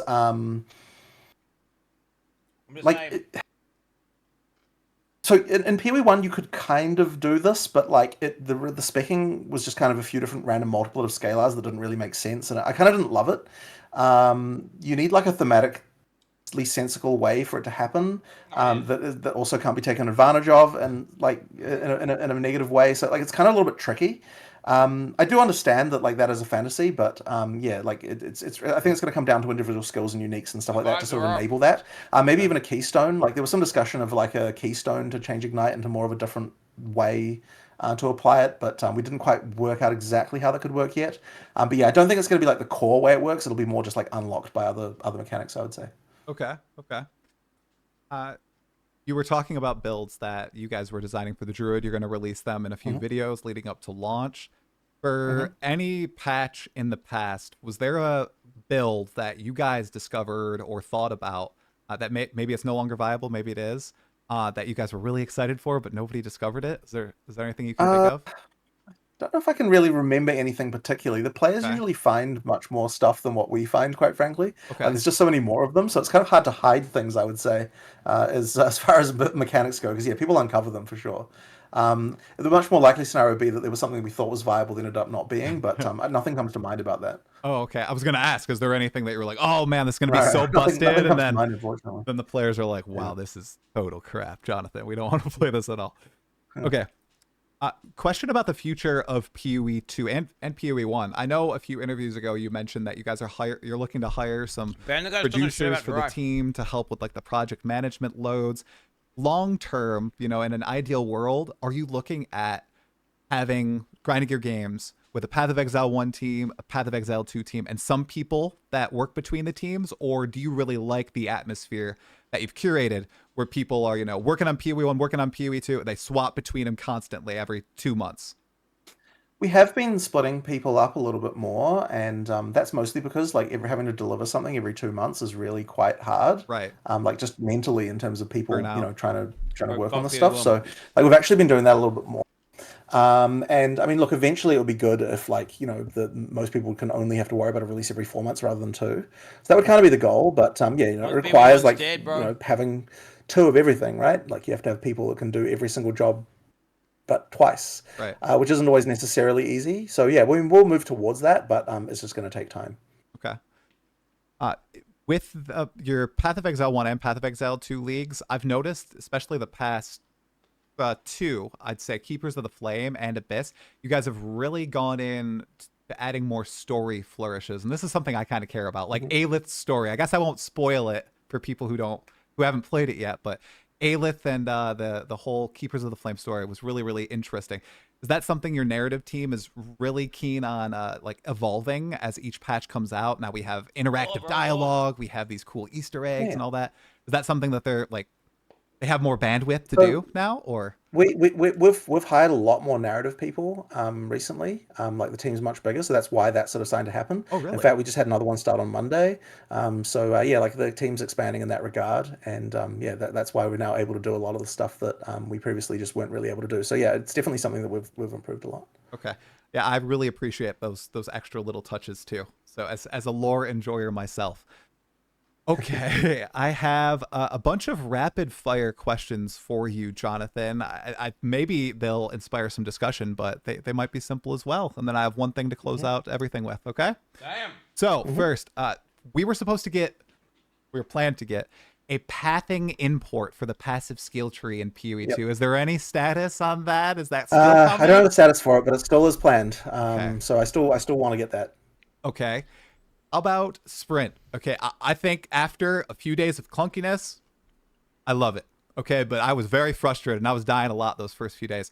Is there any opportunity to add a specific keybind for sprint where it does your roll into the sprint, but it's just not on your dodge key? That's something that could happen? Just a separate keybind. So I hadn't heard anyone ask for that specific thing about like still doing the roll. Yeah, like a separate so what, are you entirely. suggesting that when you press it, it would continue sprinting even if you weren't holding it, or are you saying just so that you don't have the ability, like so you don't have the potential for accidentally running? That's it, because some people have really fat fingers. And they mean to dodge, they go into the sprint, and bam, they get stunned out of it. Right. So, I guess we could do that. Like we could have it so that you can like separate the two out, but they're by default combined. I suppose that would be an option. Yo, I'll ask about that. That might be something we can do. Okay, yeah, that'd be great for people with fat fingers like myself. All right, this one I know has been done to death as well, but I think it would help a lot of new players. Death recap, even a simple one. Is that something you guys want to add? I mean, at some point probably, but unfortunately not really on the cards in the near future. Okay. So for map modifiers and for items, is there the possibility to add in color coding for prefixes and suffixes and certain modifiers for PoE2? I'd actually prefer not, because I don't like items to turn into a rainbow. Like I think it really hurts how they look. So it's just one of those things that I don't really love. Like a hotkey? Yeah, so I'm not a fan of it personally. Not a fan of it. How about map modifiers? Like being able to highlight certain map modifiers, or is that? I suppose it's similar where it just Similar like turns into a bit of a rainbow in the end, which is I'm not a fan of. I just use third-party tool for that, but I mean. All right, for all my acolyte of Chayula lovers out there, all 1% of them, are you planning on adding like chaos attacks to the quarterstaff anytime soon to maybe build out the I don't have a specific thing. They're probably one of the major things we need to do is just work and rework chaos generally. Like I would say that it needs like some kind of ailment or something. Like we need something for it to do more than what it's doing. So yeah, like we need to do a full chaos rework really. I would say. Shit. Okay. Performance improvements for opening the Atlas. I know you mentioned this. Are we still going to get the black screen when we open the Atlas right now? That probably, I need to check on that. I haven't like looked at that specific thing personally. Okay. Yeah, like the reason why it does that is because it's loading shaders in the background, and so there isn't a huge amount we can do about that because we're kind of at the whim of the display driver. One thing I will just say generally is if you have problems with black screens in general, deleting a shader cache can improve it potentially if you've got a full shader cache. So just like do that from time to time, or reinstall your graphics driver as well. That could help. But yeah, if you get a really long scene there, it can be because of that. But yeah, like unfortunately, it's just shaders need to load. But you also don't want to load them before you open the Atlas because that would just be wasting your memory. So yeah, that's the reason why it's like that. Okay, so clean your keyboard, clean your monitor, and clear your shader cache before Friday, guys. That's what you want to do. Okay, the /passives command we have in PoE1 that shows us which passives we missed. True. possibility of Where's getting that Adam in Peewee Peewee too? 2 so we True. can see it all in one place instead of like scrolling over all the map. Good question. Icons. I think a better solution to that would be to integrate it somehow into the world screen, because like that's kind of what's showing you like. So for example, like maybe there should be like, for example, maybe there should be like a pop down thing that says like 0 out of 3 passive things done, or something, like something like that. Like there'd be some way to integrate it there probably that I think I'd prefer to just a chat command. I like that. And that would probably be the way to do that. I reckon. Yeah, do it. Yeah, I like that. Do it. All right, this one, people going crazy asking about it. I don't think it's ever going to happen. Auto sort inventory, Jonathan. What is your philosophy on this? we don't Is need that ever that. going to Just happen? lock Well, items. I We don't mean, need if that. I ever do that, then Chris will come rolling out of his grave to kill me. So, Yeah. like I gotta Feel the weight, bro. I've got to bear that in mind as a downside. True. He's still Yeah, in it's the New whole Zealand. item weight thing, right? Yeah. It's the whole item weight thing. It's very it's one of Feel those the things weight. of like Feel the it weight. goes down the road of like items not even mattering, and like you never actually see them, you never interact with them, like that kind of stuff, right? That's the concern, and it always has been about that stuff. So I mean, even the stuff we do have around like item affinities and so on made Chris pretty uneasy. But that was still really important. That was one that I actually came up with as like a way to sort of make it so that you still interact with stuff, but you still have some level of automation with regard to the stash. But like that kind of thing, has been good. But the auto sort I think might be a little bit of a bridge too far. But maybe there could be a world, as I said, like the proponents against that, and like not necessarily as loud as they were before. Compromise, so, I dude. suppose maybe, but If he's yeah, got I'm shaky not a fan principles, personally. we're I mean, fucked. how fast did the call come from Chris when async trade was implemented into the game? Well, he certainly was concerned about it. I'll tell you that. He was certainly very concerned about it. But I managed to sell him in the end. I sold him in the end, and he was on board. So, Okay, yeah. well, that's good to hear. I'm glad you guys are on good terms. Chris is with like, that. it's a lost. Okay. It's Now this Pee-wee's one. done. GG. This one right here. Okay, profanity Lost cause. filter on console. Apparently, there's no profanity filter. Is that something you guys could implement Jesus. on console? What are you, mega Yeah, I don't know if pussies? that's you or Wasn't on my Sony. radar. Maybe. It wasn't on my radar Oh. at all. Is there normally an option in the game for that? I don't know. Fucking I beta soys. get profanity Okay. filter. I'm on. like completely. I actually know nothing about this whatsoever. I'm Oh. like just zero understanding of the situation with this. Yo, I don't know. People they don't like seeing swear words. I guess Bro, they're like, anal Sure, I mean, blaster it was cunt. not even a thing anyone's ever mentioned to me before. okay. has entered the zone. Shapeshift MTX when? Why was there not a Druid supporter pack, Jonathan? What is this? It is what it is. Well, there are going to be some MTX for Druid, but I just think they're not in the packs, so therefore you didn't announce them. Oh, cool. That's because the packs that we sell like that, they generally we try not to make them specific to a class, right? Because those are the kind of like the real money, like things that get you the points. So the stuff you spend the points on, those are the ones that are going to be specific to classes, and therefore that's where all the different bear forms and things like that are going to be. In fact, I think that there are all the skills have something for the Druid, right off the bat this time, which is something I don't think we've ever managed to do before. Could you leak So, a bear form money, MTX? bro. Is there like a panda? Unfortunately, not really my department, so I'm not going to do that. But yeah, there's some there's some stuff there. Okay. Two more quick questions, Jonathan. One, I don't know if you're aware of this. I hope I'm not getting you in trouble or anyone in GGG in trouble. There was a Twitch drop where somebody was adjusting their glasses, the Exile's treasurer decoration. It was really interesting. It stood out to me. How did you feel about GGG immortalizing you in game? I wasn't made aware of that one before it happened, so whatever. It's just whatever. I haven't seen it. What's this? It's really whatever. good. Okay. Right. Okay. It is right next to my stash. I have it there. He talks about how poor I am. Unfortunately, I'm not bringing enough gold in, but it's a good MTX. I noticed it immediately. It's a good little Easter egg. I didn't notice it. Okay. To close us out, obviously you guys are revisiting at Zeri in this expansion. First out, was it kind of exciting or nostalgic to go back to at Zeri because she was like the very first expansion to Peewee 1, Sacrifice of the Val, and that was the first big endgame boss? How did that feel on For your end? sure. For sure. I mean, people have a lot of love for Xeris. So there was also this whole, Cult everyone following. was very keen to make sure we get it right in terms of how she looks and And her everything. Like a bunch titties. of people came out of the woodwork to have to have opinions about Max that. with titties. So there was a lot of that. There was a lot of that stuff going on with like the trailer and everything as well. So that was a big one for sure. So I think it turned out very well, and we've got like a pretty awesome version of Xeri for the that kind of like lives up to what we were what people had in their imagination, I suppose, from the previous version of what they were seeing. So that's been a lot of fun for sure. Now, it was very exciting to see. Everything was framed very well in the trailers. People were quite excited. Jesus. Now, I have a lore question for you. Doriani says at Ziri communes with the beast. Unofficial interpretation from Jonathan. What does that mean? Communing with the beast. They're having sex for sure. Well, I guess you'll have to wait to see the Beast and Zeri in the Bro, game they to are find fusing, out. bro. He is going But in yeah, with tentacles and shit. you'll see. I suppose is the answer to that. God Play the damn. game on the 12th, and then you'll log find out the in. answer to that question. All right, there we go. That's why you hired all the narrative designers to get this at Ziri storyline in the game. Rule I see. 34 I set see. up. Sure. Okay. Yeah. Well, Jonathan, this was a pleasure as always. Thank you so much for taking the time out of your day to sit down, take questions from the community, explain your thoughts. It's always great. Really appreciate it, man. Thank you. Yeah, it's been a lot of fun. Okay. Well, you have what? 4 more days until the launch. I wish you well. 3 days, I hope everyone else. everything goes great. I hope it's I hope there's not as many bugs as we people expect in the league. I'm sure there launch. can be some, but yeah, hopefully we should be right. Yeah. Server's not on fire. Everything good. It's the Christmas patch. It'll be fine. Yeah. New player peak. We'll see. Okay. All right. Well, thank you very much. All right. Thanks, Jonathan. Talk to you later. Bye-bye. Bye. All right, guys. What did you guys think about it? I'm afraid I had to close chat at one point.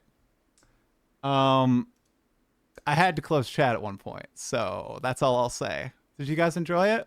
Wait, why? Hopefully you guys enjoyed it. I thought that was good. Where did it close at some point? The close out of everything. What happened? Were people spamming or what? Chat was freaking me out a little bit. Goodness gracious, guys. What happened during the interview? Wow. Wowee. Is this chat? I don't even know how to get the chat up. How do I even get the chat up in this fucking shit Yeah, website? that was a good chat. I am a I can't little... even see it. I can't even see the chat. I'm a little different. I know people are probably like, oh my gosh, we're talking about game design stuff. What's going on? Don't talk about game design stuff. Try to do a good mix, because it's so interesting to hear the thoughts and what he ended up doing. What they ended up doing. I can't see the chat. Where's Thanks the for chat? the membership, bro. Oh, yeah. We need a mod here ASAP. Don't we have mods? I think we have mods. Oh my gosh, we had 3,800 live people. Oh my gosh, the YouTube chat is popping off. Holy crap. Wow. Wow. Yeah, I enjoyed hearing a lot of Jonathan. Guys, Talkative Ty's live stream thing. Here it is, guys. Poggies, my doggies. Yeah, good shit. Good shit. Good shit. Very poggies. Very poggies. Yeah, that was a good interview. It's a good interview, honestly. It could have been like I was, there's parts where I spaced out, but for the most part it was good. For the most part it's good, I think. Today was a fucking day, indeed, my brothers. Today was a fucking day. Okay, 7 times. Wait, I was listening the whole time. It's called a wireless headset, bro. What are you talking about? It's called a wireless headset. I have my fucking wireless headset on, bitch. Let's do a little deeper with Twitch chat while I'm paused. When's the honor mode for Baldur's Gate 3 happening, Godgamer? Stream got hacked. What is this?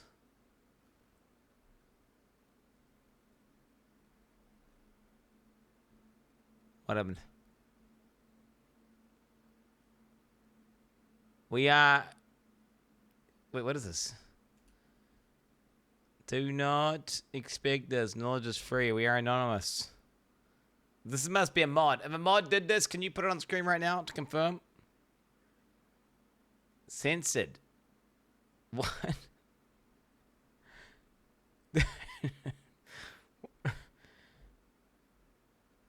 This is a mod. Clearly it's a mod. Clearly it's a mod. I didn't even chat. I wasn't even looking. I didn't even notice.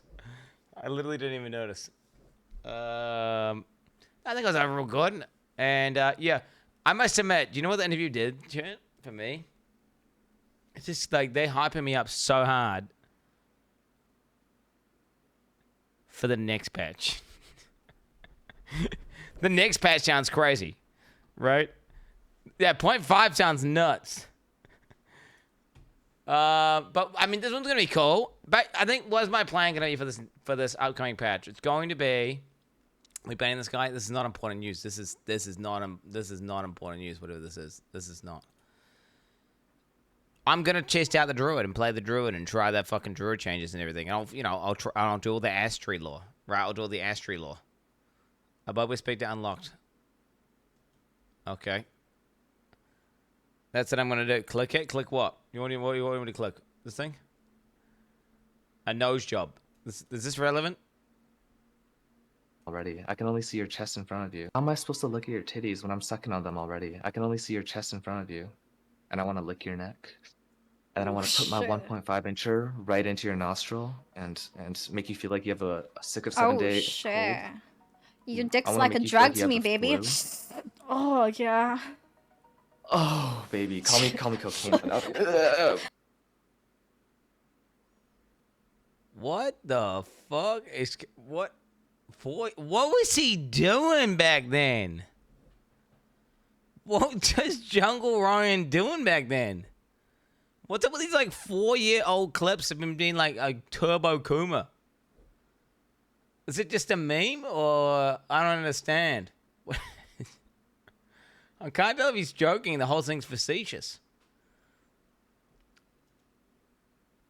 This is the above Westspectre. I actually could put this in like my off for the absolute meme.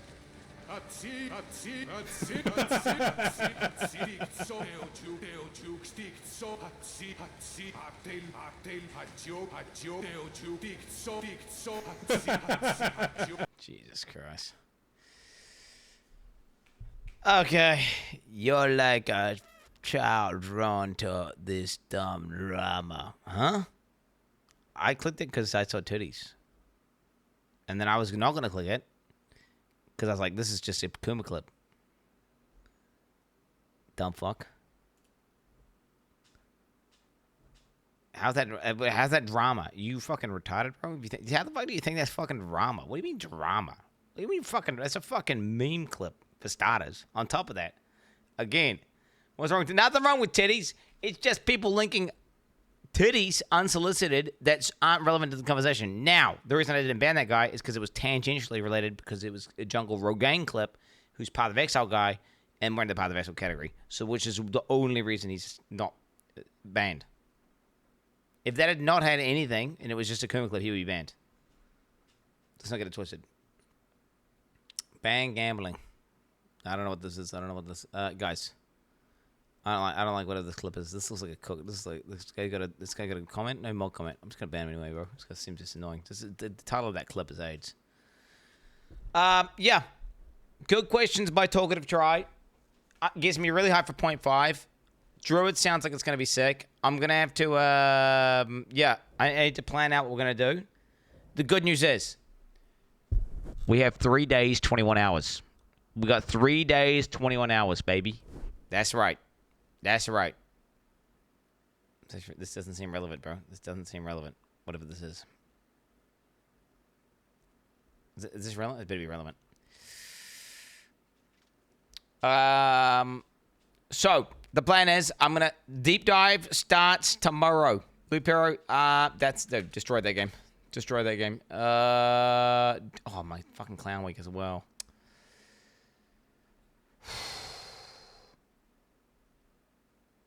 Alright. Delete this. Deep dive. What class? What? Patch notes. Patch notes. We got what class? Patch notes. What league?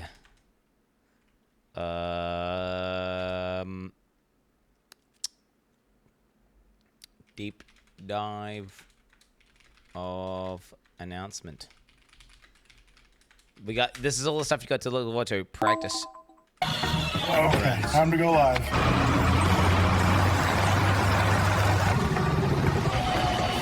A Boba, my guy! Yeah!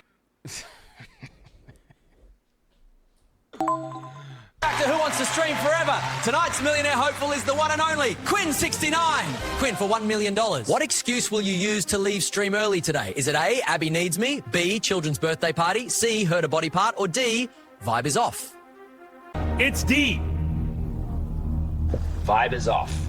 That is correct. Wait, you got Jim in there? How about E, bro? Tomorrow, boys. How about E? I gotta go to the fucking gym. How about E? I gotta go to the gym. Bitch ass. Have you ever considered that? I've got to go to the gym. And also I have a doctor's appointment on Thursday. So it's Tuesday. Listen, let me tell you, I'm telling everything to you now. On Thursday, I have to leave early to go to a doctor's appointment. So there's that. So just so you know, I got the, and yeah, we got gym. I gotta do gym. Okay, this is irrelevant. What does Jonathan think about PoE1 players? Kill yourself. Jesus, what the fuck? Dude, I remember him saying that about the PoE1 players. Holy shit, that's crazy, bro. What the fuck? He needs to relax.